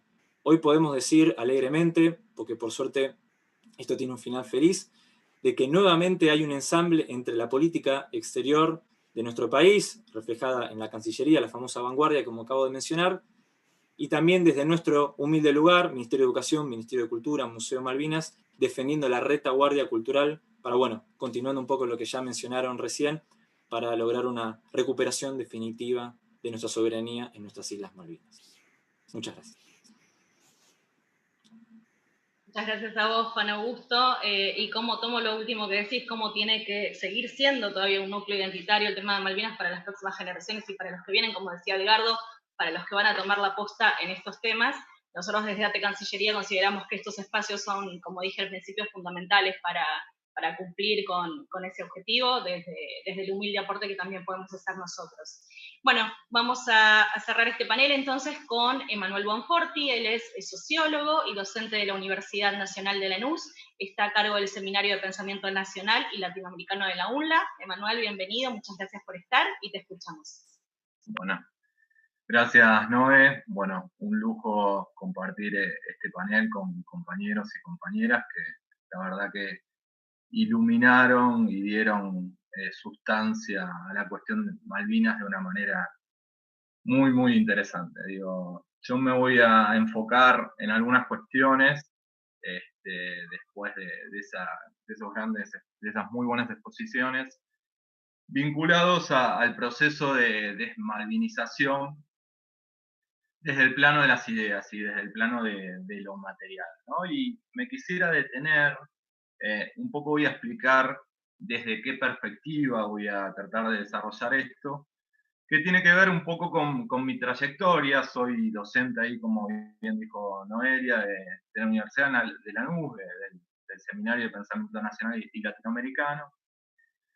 Y me vengo a posicionar desde una matriz que tiene que ver precisamente con un pensamiento que adquiere una posición nacional, ¿no? Esto que dice Arturo Jauretche, se toma una posición nacional y en nuestro caso latinoamericana. Con lo cual, bueno, la perspectiva que vengo a desarrollar viene a ampliar y convive con diferentes visiones. Y en ese punto viene a ampliar también desde el punto de vista revisionista, popular y federal y provinciano, ¿no? Y cuando yo decía una matriz de pensamiento, me gustaría detenerme en algunos desarrollos con respecto a matriz y para ver qué significa esto y por qué puede haber diferentes tensiones con respecto a matrices y la concepción Malvinas. Y vamos a denominar matrices entonces a la articulación de categorías y valores que establecen cierta lógica conceptual y establecen los fundamentos de una lógica de pensamiento. ¿Sí? Una matriz va a ser una suerte de modos de percibir el mundo, dice la compañera Alcira Argumedo, ¿no? Y es el punto de partida también para ver cómo se concibe lo social. Y en la hora de reapropiarse de Malvinas también hay una concepción de lo social y una concepción de cuál es el sujeto histórico. ¿Sí? Muy bien lo desarrollaron los compañeros. Y ahí uno puede identificar a grandes rasgos a la hora de analizar la cuestión cómo pueden observarse matrices liberales. ¿Sí? Una matriz liberal va a estar vinculado precisamente a esa cuestión del hombre desprovisto que se acerca y establece un contrato, un pacto voluntario, y en términos científicos a esa cuestión de pensar la razón en tanto universal y que todos los hombres y mujeres deben pensar más o menos de la misma manera, ¿sí? En cualquier lugar del mundo y en cualquier momento histórico.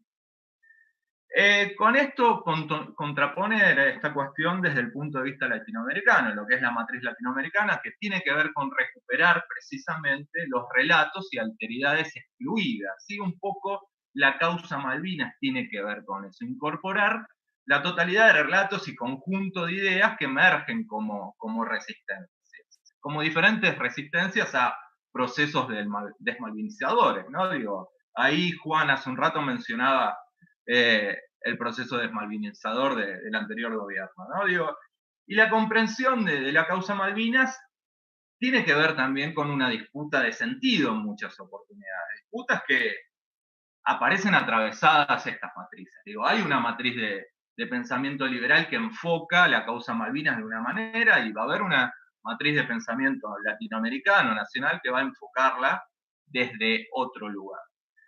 Yo me voy a detener brevemente en dos ejes que desarrolla el pensamiento nacional para después ir a la causa Malvinas en sí, que uno es el autoconocimiento. ¿Sí? Se dice generalmente que el proceso de construcción de ciudadanía en Argentina y en América Latina fue un proceso de construcción caracterizado por un déficit de conocimiento en lo propio. ¿Sí? Dice, un déficit de conocimiento que apuntaba a construir su ciudadanía en las matrículas escolares de lo general a lo particular. ¿Sí? Básicamente es un régimen de ciudadanía producto del triunfo de las guerras civiles, digo, se construye ahí el sistema educativo al calor de la derrota de los sectores populares en las guerras civiles. Y el otro punto, vinculado al pensamiento nacional, que tiene que ver con que además de denunciar los pensadores nacionales y las pensadoras nacionales el déficit de conocimiento, también se va a identificar que existe desde el pensamiento científico una ausencia de categorías propias que hacen que analicemos los fenómenos históricos con categorías prestadas. ¿Sí? Y existe una categoría que es propia del pensamiento nacional, que la trabajaron diferentes autores del pensamiento nacional, como la categoría de semicolonia. ¿Sí? Si bien se trabajó en otras latitudes, digo, la categoría de semicolonia es propia del pensamiento nacional.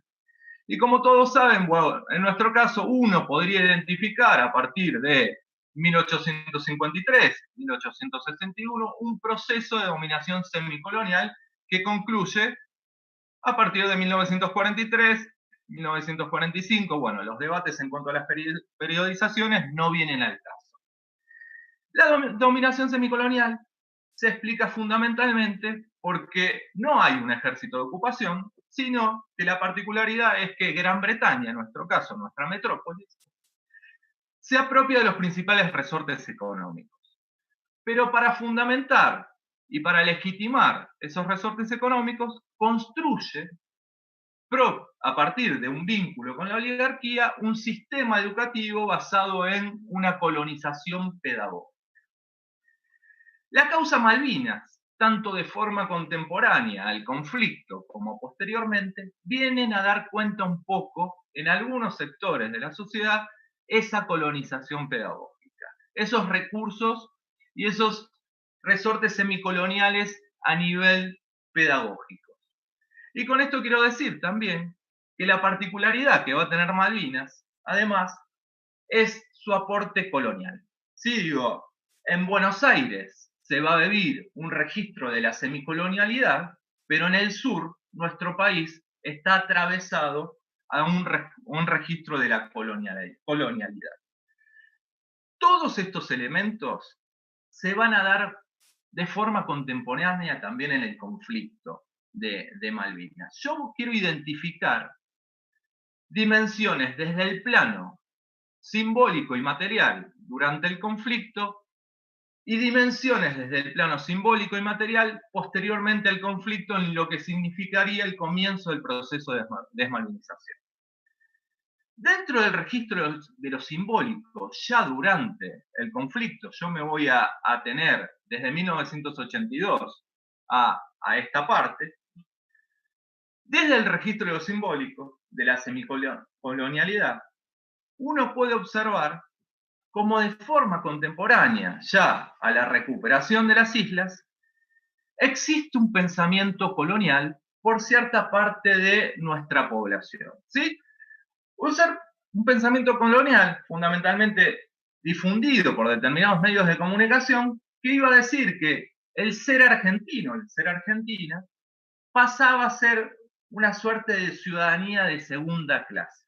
¿Sí? Digo, eso algunos sectores lo van a percibir así. Y esto se debe fundamentalmente en que existe esta matriz de pensamiento liberal que va a decir en este momento que la recuperación de las islas era inoportuna, que la ocupación termina siendo una farsa, que estaba todo arreglado, que había como un acto de irresponsabilidad, y que posiblemente todo esto tenga que ver, pero la causa Malvinas, como mencionaban los compañeros y la compañera, excede cualquier tipo de estas especulaciones, excede a un momento histórico, excede a un elenco gobernante. Y uno va a ver que durante ya el conflicto se identifican un proceso de indiferencia por parte de los sectores medios acerca de la trascendencia histórica de esta recuperación. ¿Sí? Uno va a ver ciertos comportamientos de la prensa que advierte cierta sensibilidad anglófila. ¿Sí? Digo, que se sumaban a la campaña anti-argentina de la prensa internacional, y eso despertaba un profundo sentimiento de colonización. Digo, uno ahí ya puede ver ciertos mecanismos de semicolonia. Y que mientras la prensa británica, esto, digo, iba de la mano también, que mientras de la prensa británica desarrollaba un feroz discurso anti-argentino, también ciertos sectores argentinos de la prensa particular, y también, digo, algunos de prensa estatal, había cierta sensibilidad anglófila. Y esa anglofilia es propio también de nuestro desarrollo histórico. ¿Sí? Digo, desde entre 1816 y 1943 hay un proceso de anglofilia latente producto del pacto entre la oligarquía y el imperialismo. Digo, y este proceso latente, este sentido común que se construye, un sentido común que atraviesa las costumbres, que atraviesa la cultura, va a decir Jorge Abelardo Ramos, otro de los hombres que estuvo con Saúl Ubaldini, ahí como decía Juan, en Malvinas, días después del 30, va a decir Ramos, estos lazos no eran de hierro, sino eran de lana, carne y cereales. ¿Sí? Digo, para ver un poco cómo es difícil y cómo se va construyendo y cómo fueron los lazos de colonialidad. Digo, ¿y por qué esa cultura anglófila de algunos sectores acomodados, generó un sentido de pertenencia y nos generó la sensación también de sentirse algunos sectores más europeos que latinoamericanos? ¿Sí? Y eso significa también un límite. El pensamiento nacional viene a denunciar un poco ese límite a la nacionalidad que se expresa en ese momento. Porque generalmente se trabaja la desinformación de los medios oficiales, pero no se analiza el carácter semicolonial de la información privada. ¿Sí? Porque la guerra de Malvinas viene a desnudar un par de paradojas en este sentido. ¿Sí? Esta sensación europea de alguna parte de la sociedad que hoy siguen conviviendo, hoy uno lo puede ver, digo, esta cuestión de sentirse más europeo que nacional, nos obliga a pensar la guerra de Malvinas en la latinoamericanación. Digo, Argentina se obliga a latinoamericanizarse. ¿Sí? Digo, dice Jorge Abelardo Ramos que las tierras huérfanas del sur nos devolvieron a la América criolla. Digo, ese proceso de momento de recuperación también nos devuelve. Digo, ahí vamos a ver la hermandad que encontramos con diferentes países de la región. Digo, nos devuelve a la América criolla. Y eso genera también toda una tensión y genera toda una tensión epistemológica. En cuanto a la dimensión material de la dominación semicolonial al momento de la recuperación, uno puede ver que en el plano de lo material se reproduce por parte del elenco gobernante su vocación semicolonial. Y digo, a la acción militar seguramente le correspondía un programa cultural, político, económico diferente al que llevaba adelante. Seguramente de ese elenco político no se podía esperar esto. Digo, enfrentar una guerra imperialista significaba pensar la soberanía desde diferentes planos. ¿Sí? No se puede pensar en clave nacionalista en la isla y ser liberal oligárquico en el centro y en la City de Buenos Aires.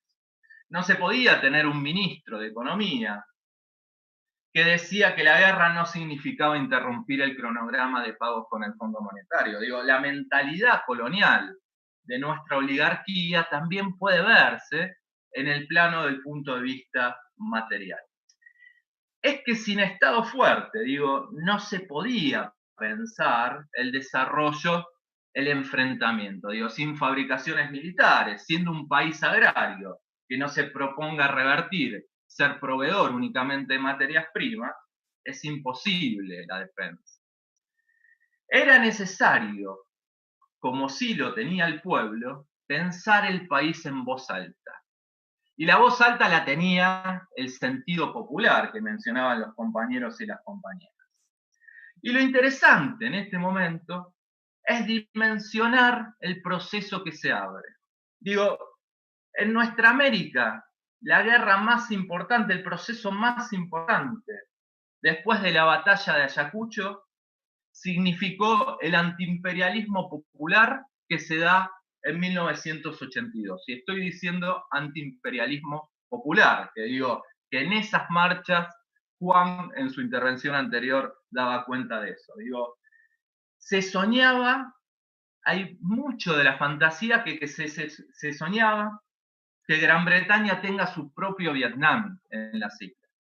Digo, se mencionaba también que vengan los directores británicos a filmar su propio Apocalipsis Now. Digo, hay eso de lo popular, las islas también generan eso.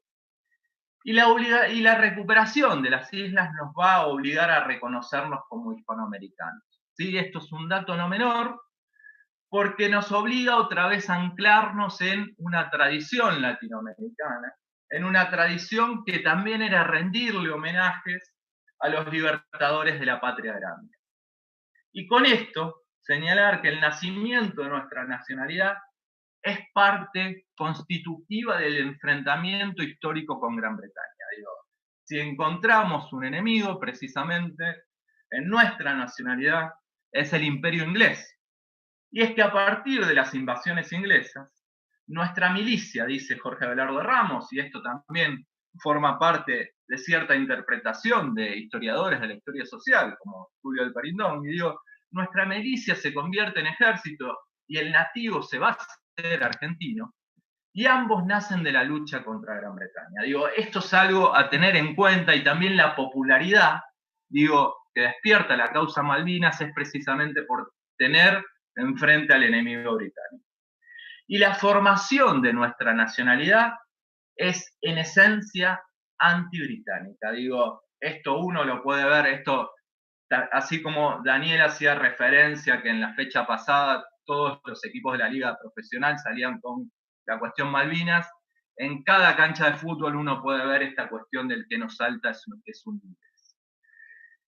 Y después me gustaría ir cerrando con el registro de la semicolonialidad en los años siguientes, que significó precisamente avanzar en el proceso de desmalvinización. Un poco esto los compañeros precedentes lo trabajaron, que significaba la necesidad de eliminar Malvinas de nuestro recuerdo, eliminar Malvinas de la causa nacional. Digo, ese proceso de desmalvinización ya se advierte en 1982, a través de diferentes sectores, a través de diferentes contenidos. Y posteriormente también hay una desmalvinización en clave simbólica y en clave material. Digo, ¿por qué en clave simbólica? Porque la idea de los elencos gobernantes que quisieron iniciar un proceso de desmalvinización, que por suerte no pudieron por la resistencia popular, fue clausurar cualquier tipo de debate político. ¿Sí? Al clausurar cualquier tipo de debate político en relación a la recuperación de las islas, digo, eso nos imposibilita la posibilidad de discutir sobre las enseñanzas de la recuperación, digo, el papel de los Estados Unidos, como mencionábamos recién, digo, la falta de planificación de una economía, la orientación liberal de esa economía, y fundamentalmente el rol de América Latina, esto lo mencionaban los compañeros, digo, se recupera Malvinas de la mano de América Latina, eso está más que claro. Y el otro gran punto de esa desmalvinización posterior a la guerra, desde el plano simbólico, tiene que ver con deslegitimar el accionar contra el imperialismo. Digo, somos dignos de esa derrota, de esa pérdida de las islas, digo, y esto tiene que ver con que las islas, de acuerdo a cierta mirada desmalvinizadora, la recuperación, el conflicto enfrentaba la recuperación entre una democracia inglesa y una dictadura argentina, como si las formas de gobierno estarían por encima de una causa nacional que tiene más de 500 años, como decía Edgardo al principio. Y esa desmalvinización desde el plano simbólico también lo que nos imposibilita es reflexionar acerca de los 643 compañeros argentinos caídos en combate, ¿no? También digo, esa mirada desmalvinizadora va a decir, bueno, cayeron por ser parte de un elenco de barbarie, digo, y en esto, digo, hay como una mirada que la recuperación de los ingleses por parte de las islas también fue la recuperación de la civilización en la región, digo, hubo una mirada que tenía que ver con esto, como que hubo un triunfo de la civilización sobre la barbarie, y en realidad otra vez la matriz liberal lo que viene a hacer es invertir conceptos, poner la barbarie en lugar equivocado y poner la civilización en lugar equivocado. ¿Quién podría decir que los ingleses, a través de la operación de los Gurkhas y a través de sus crímenes de guerra, son precisamente un ejército civilizado? Y el otro gran punto la otra gran paradoja tiene que ver cómo un elenco gobernante que tiene un programa económico regresivo, antipopular, que realizó una política genocida, es el que se propone recuperar la isla. Bueno, esto tiene que ver con que esta discusión, que es un poco, genera la cuestión de separar la lucha de la soberanía histórica, ¿no? Digo que genera la imposibilidad de pensar que existen contradicciones superiores que tienen que ver con la nacionalidad, contradicciones superiores que tienen que ver con una lucha histórica de nuestro pueblo, ¿sí? Y por último, para finalizar, la desmalvinización desde el plano económico, ¿sí? Digo, la imprevisibilidad de la recuperación de la recuperación de las islas va a generar profundas señales de alerta en el establishment, digo, tanto en el establishment político, económico y de la casta militar. Digo, al parecer, el desborde de lo popular generó alertas en políticos de consenso. Digo, hay un temor por el desenlace y el espiral nacionalista, un poco esto lo mencionaba Mariana, y sin caer en lecturas contrafácticas, un triunfo popular en la guerra podría haber abierto la puerta a otro tipo de reclamos vinculados a la cuestión social. Es decir, en nuestros procesos emancipatorios siempre cuestión social y cuestión nacional fueron de la mano. Entonces, posiblemente, un avance de lo popular podría haber abierto la posibilidad de reformas de carácter social y carácter democrático de otra índole. Y con esto decir que no fue únicamente la dictadura la que empuja al gobierno hacia la guerra. Digo, acá existe históricamente un componente subjetivo de nuestro pueblo antibritánico, ¿sí? Y había un caldo de cultivo que había que desactivar, ¿sí? Digo, no era positivo que la movilización popular se sostenga, digo, no era positivo la imagen de Ubaldini, esa imagen tan fuerte de esa marcha el 30 de marzo.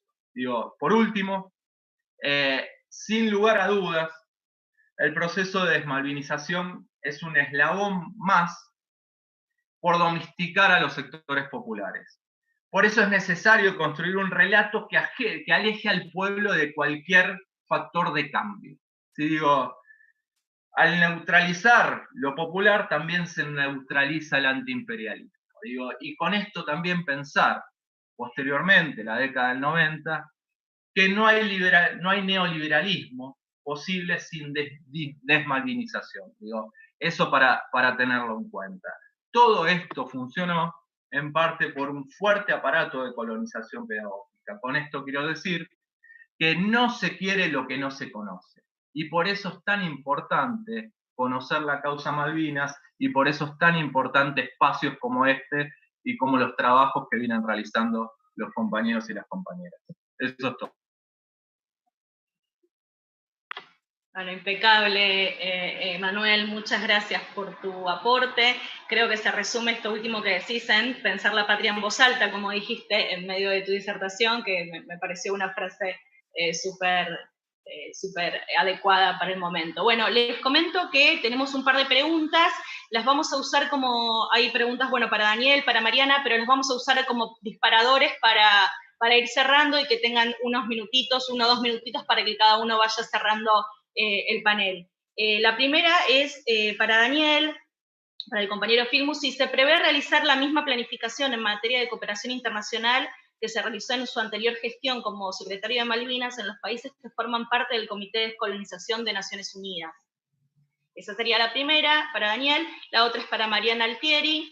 Si es posible que la resistencia que encontramos en Argentina respecto a la utilización del mapa bicontinental sea también generado desde los intereses opuestos que comentaste en tu disertación. Y la última, que puede servir como disparador para Edgardo, Daniel o Emanuel, el que quiera, ¿cómo se cruzan los reclamos argentinos sobre la Antártida con las sendas presentaciones realizadas por Gran Bretaña y Chile? Mientras van contestando las preguntas, ya hacemos un cierre de cada uno. Empezamos por el compañero Daniel y después seguimos en orden Edgardo, Mariana, Augusto y Emanuel. ¿Sí? Bueno, muy interesante la pregunta, muy breve también la respuesta.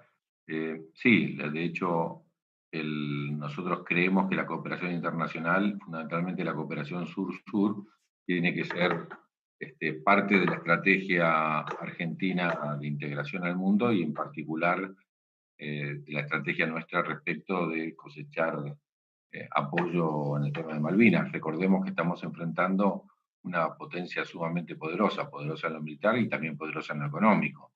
La presión, cada voto que nosotros tenemos, decía, de los países del Commonwealth, por ejemplo, la OEA fue votado por aclamación, y ahí tenemos un conjunto, incluso Canadá, de países del Commonwealth que acompañaron la propuesta. Entonces, tenemos un conjunto de países que dependen económicamente y de la cooperación internacional fuerte que tiene el Reino Unido, que no la podemos comparar con la nuestra, es una comparación más bien técnica, profesional y en algunos casos humanitaria. Y por supuesto el trabajo de cascos blancos que llevan a lo largo de todo el mundo. Pero este año hemos tenido una experiencia muy interesante. Este año la votación del C24 fue en el contexto de la pandemia. En ese contexto, países del Caribe necesitaron nuestro apoyo respecto de la renegociación de la deuda en momentos de pandemia y llamaron a la Argentina y tuvieron un diálogo primeros ministros con nuestro canciller pidiéndole que Argentina apoye, por la experiencia argentina de renegociación de deuda, que Argentina apoye la renegociación de la deuda. Así lo hicimos, pero ahí mismo, en medio de esa conversación, surgió la situación de el COVID, y Argentina, por primera vez en la historia, este año donó equipos de salud en enorme cantidad, como 5.000, por ejemplo, test de COVID a varios países del Caribe, 5.000 a cada uno de esos países, y a pesar de que Argentina tenía prohibido la venta al exterior de respiradores artificiales, nosotros logramos dar en comodato varios países, incluso africanos, respiradores artificiales que necesitaban de forma urgente. Esta colaboración humanitaria, que tuvo sus antecedentes en la gestión anterior, inclusive con países de voto difícil en el caso del C24, es parte de la estrategia que no tiene que ver solo con Malvinas, eso hay que aclarar, nosotros no tenemos una estrategia solo con Malvinas, sino sur-sur. Nosotros confiamos en las relaciones sur-sur, confiamos en la colaboración y en la posibilidad de intercambio, e insisto, no tenemos, sería ridículo que Argentina pretenda con su presupuesto competir con la capacidad de colaboración y ayuda que tiene el Reino Unido y de incidencia que tiene el Reino Unido. Pero también hay que decir, y termino, que por ejemplo este año uno de los países con los cuales más colaboramos, que fue Barbados, decidió salir del Commonwealth y decidió desconocer a la reina y ser a partir del año que viene una república. Bueno, excelente noticia porque eso va a impactar fuertemente también en los países que los rodean. Entonces, cuando uno ve, por ejemplo, lo que está pasando en África respecto de Chagos y Mauricio, uno lo que está viendo es que el sentimiento anticolonialista y antibritánico con su expansión a lo largo de todo el globo, está en dificultades. Yo creo que es un momento propicio para profundizar la cooperación internacional, insisto, no solo por Malvinas, sino porque confiamos, creemos en el multilateralismo y en la colaboración entre los pueblos y entre los países en vía de desarrollo, que se ha visto hoy. Si ustedes miran hoy la declaración del G77, creo que el punto de Argentina, el de Malvinas, es el 220 y algo, no me acuerdo qué número, pero estamos alrededor del 220, quiere decir que encuentran en esos 134 países, que son los herederos, también está el movimiento de no alineados, pero son los herederos en buena medida de aquel movimiento de los no alineados, donde no están las grandes potencias que no apoyan a Argentina en el tema de Malvinas, y sí está, por ejemplo, China, apoya fuertemente. La primera vez este año, quiero decirlo, la primera vez este año que China habla en la Comisión Cuarta de Naciones Unidas y se refiere explícitamente al tema de Malvinas. Nunca había ocurrido, ni le pedimos que lo hiciera, quiero decirlo. Pero naturalmente, como varios países lo hicieron, incluso algunos del Caribe, planteando nuestra... Volviendo a la pregunta, sí, vamos a hacer una intensísima actividad de colaboración y de cooperación internacional.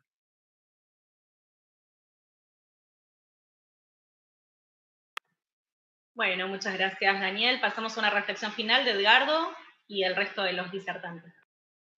Sí, bueno, un poco lo que decía al comienzo, porque escuchaba recién lo de la desmalvinización, y en la gestión de Mauricio Macri se hacían desfiles militares con represores y con la historia, y después entregábamos nuestras islas y hablábamos de que nosotros desmalvinizábamos como parte de esa política. Yo creo que es un término que tenemos que tener mucho cuidado, porque hay una política muy clara de lo que son las relaciones internacionales históricas, ¿no? Desde Lord Ponsonby, cuando estaba mediando en lo que era el conflicto del Imperio de Brasil con las Provincias Unidas por la banda oriental, y terminó diciendo divide y reinarás, y creaba la República Oriental del Uruguay.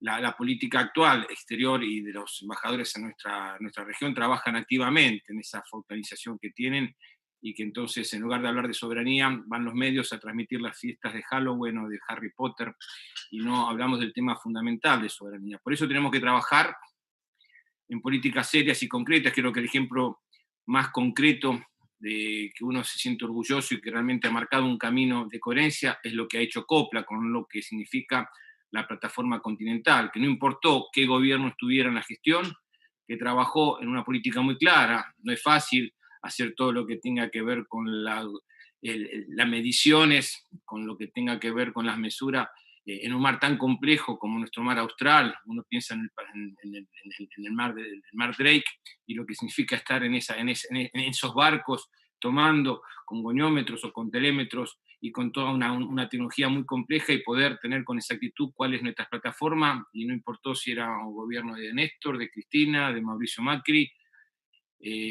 o de Alberto Fernández, para dar un trabajo concreto y serio, que es lo que tenemos que empezar a entender y a trabajar mirando hacia el futuro. Por eso es muy importante este Consejo de Malvinas, muy importante la tarea que está haciendo Mauricio Macri, y de esa perspectiva seguir fortaleciendo lo que tiene que ver, como dije al comienzo de la charla, esta transversalidad que nos une como la bandera, que nos une en muy pocos elementos, más allá de las grietas y el odio a Malvinas, y entender que todo lo que hablamos de Malvinas no tenemos una verdad absoluta, sino que es la construcción del colectivo lo que nos hace ese relato de esta pertenencia, de esta identidad y de este amor profundo que tenemos por la causa Malvinas. Como dije al comienzo de la charla, un país más justo incluye a Malvinas, y tenemos que trabajar para que este país, mirando hacia las generaciones venideras, sea más justo, sea más inclusivo, sea más solidario, y que sea parte de este rescate a lo colectivo. Sin duda que vamos a rescatar a Malvinas si entendemos que tenemos que construir un relato y un rescate de lo colectivo más allá de las miradas, de las ideologías, de las posiciones, y que todos queremos y construimos para que la causa Malvinas sea parte de esta identidad que tiene el pueblo argentino. Muchas gracias, Esteban. Bueno, Mariana, tu reflexión final con la pregunta que te hicieron. ¿Tomaste nota? ¿Te la repito? La tengo. Dale, perfecto, te escuchamos. Gracias. Noé, respecto de la pregunta, en realidad la respuesta es muy sencilla. Reafirmar soberanía, igual que ampliar derechos, siempre genera resistencias. sobre todo se están tocando intereses, y es muy difícil que no se toquen si uno está reafirmando soberanía en un terreno de disputa, y en un terreno cercano a un futuro terreno de disputa, Atlántico Sur, Antártida, etc. Por eso es tan importante el mapa bicontinental y el nuevo mapa de Copley, por eso es tan importante que lo difundamos, pero sin enojarnos, ¿no? Esto de que hablaba Augusto de no, recuperar la alegría, recuperar, malvinizar, sabiendo que además es una cuestión que, esto lo quedó muy claro en el panel, está fuertemente inserta en la identidad argentina, es parte ontológica de la patria, y eso es un activo importante que ya tenemos ganado, que tenemos que poder poner a nuestro favor, pero que no nos podemos olvidar también de reflexionar y de tener presente el enorme valor estratégico que tienen las islas. El enorme valor estratégico que tiene el mar circundante como que forma parte de esa zona de exclusión, del área económica exclusiva, que se ha designado de forma unilateral por parte de los británicos y del asiento de la comandancia militar naval británica en las Islas Malvinas, y la cadena de islas, y cómo ellos la necesitan para sus conexiones navales. Después hay miles de escenarios relativos, las tecnologías generan también otra autonomía de los buques, miles de escenarios. Ahora, si ellos le están dando tanta importancia también es para que nosotros le pongamos dos ojos encima. Y si están dando tanta importancia hablando de Antártida es para que le pongamos 4 ojos encima, ¿no? Y que no nos olvidemos, no solo de reafirmar la historia, y me pareció tan fundamental el tema de los 200 años del izamiento de la bandera, porque las tenemos presentes en nuestra identidad, pero hay muchas cosas que al mismo tiempo desconocemos o no tenemos tan presentes, ¿no? Y necesitamos poder seguir alimentando ese relato y haciéndolo parte, pero tenemos que también tener una mirada muy estratégica, y no solo desde la política de Estado, que sabemos que hoy está y se ha recuperado, sino también desde aquellos que estamos insertos en estos temas y la ciudadanía, ¿no? Como pasó con la red de universidades y de investigadores de la cuestión Malvinas, que se propuso, creo que fue en el 2011, y ahí yo decidí hacer mi tesis de doctorado sobre Malvinas, y pasé de sentirlo como una causa, a investigar, a proponer, a conocer, y creo que también tenemos que fomentar eso, desde todos los espacios que trabajamos por estas cuestiones, de las organizaciones. Y finalmente sí, no quiero cerrar sin dejar de agradecer no solo a los que me acompañaron en el panel, sino sobre todo también a Noelia, que estuvo acá generando toda la coordinación del debate, a Daniela y a Germán, que estuvieron en la cuestión técnica, y a todos los que están ahí del otro lado en el acampe de YouTube, acompañando y haciendo muchas reflexiones en el chat que estuvimos siguiendo también. Les agradecemos, y hay que seguir multiplicando. Perdón, quería agregar una cuestión por lo que dijo recién Eduardo y lo que dijo Mariana. Dos informaciones. Uno, el trabajo enorme que hizo Copla de Estado tuvo como contrapartida que Macri no quisiera presentar la ley. Digo, hay que dejar claro. Y según todo el mundo dice, cuando le plantearon al canciller, el canciller dijo, se pueden irritar los británicos, palabra textual de Forip.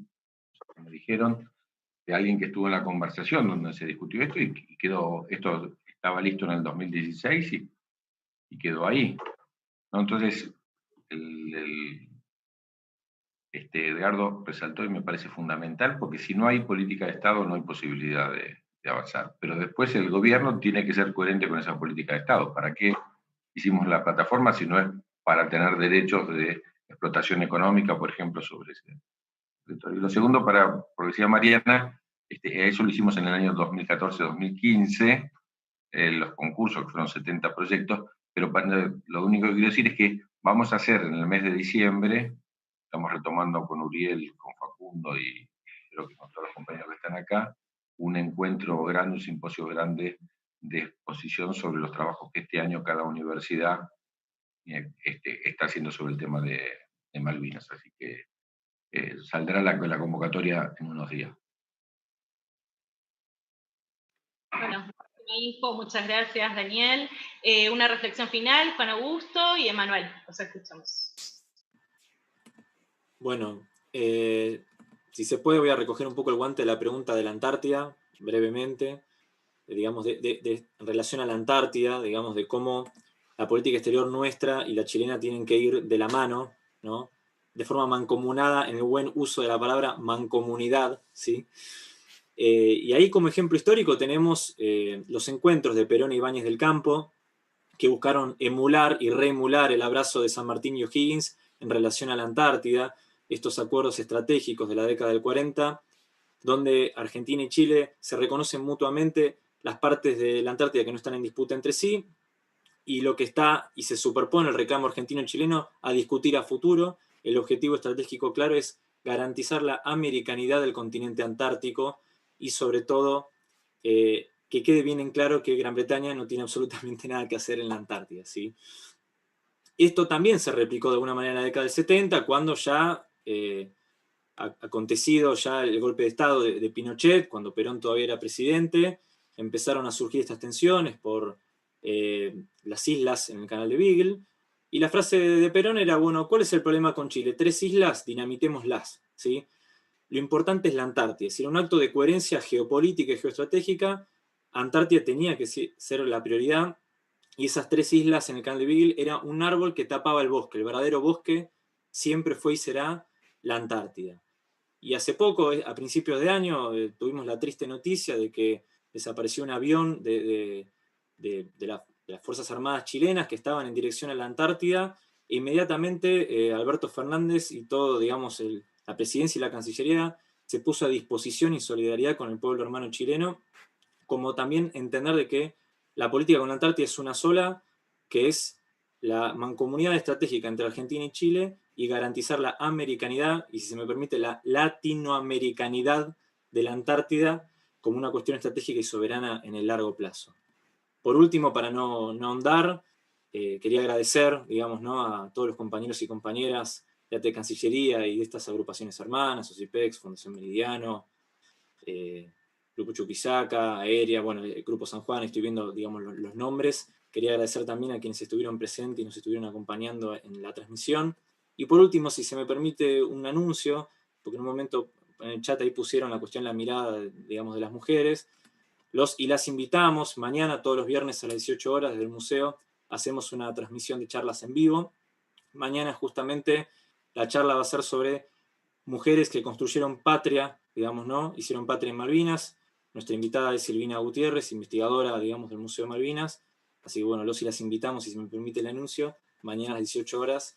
Y que nos sigan también en nuestras redes, en el canal de YouTube del museo, Instagram y Facebook, que hay un montón de material audiovisual, ahora que en el contexto de pandemia el audiovisual ha reflotado y que le está ganando el terreno a los PDF y a los escritos y a los textos.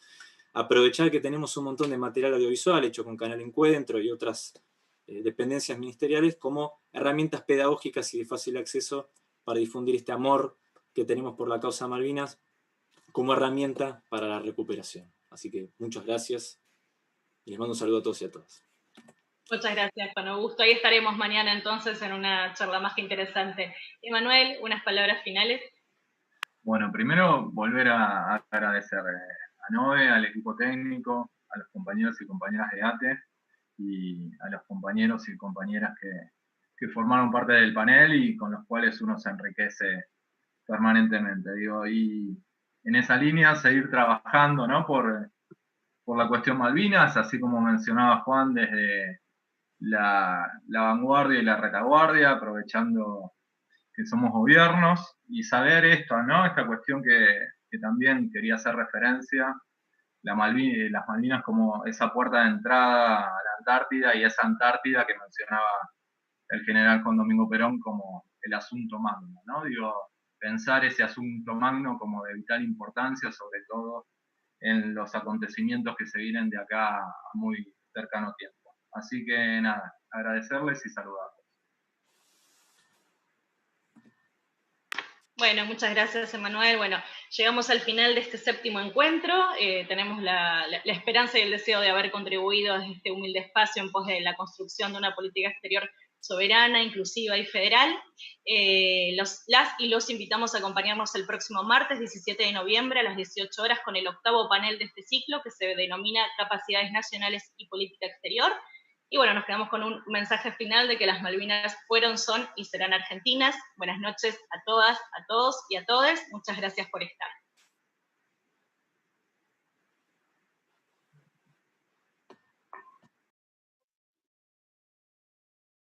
Bueno. ¿Está? Creo que se está transmitiendo.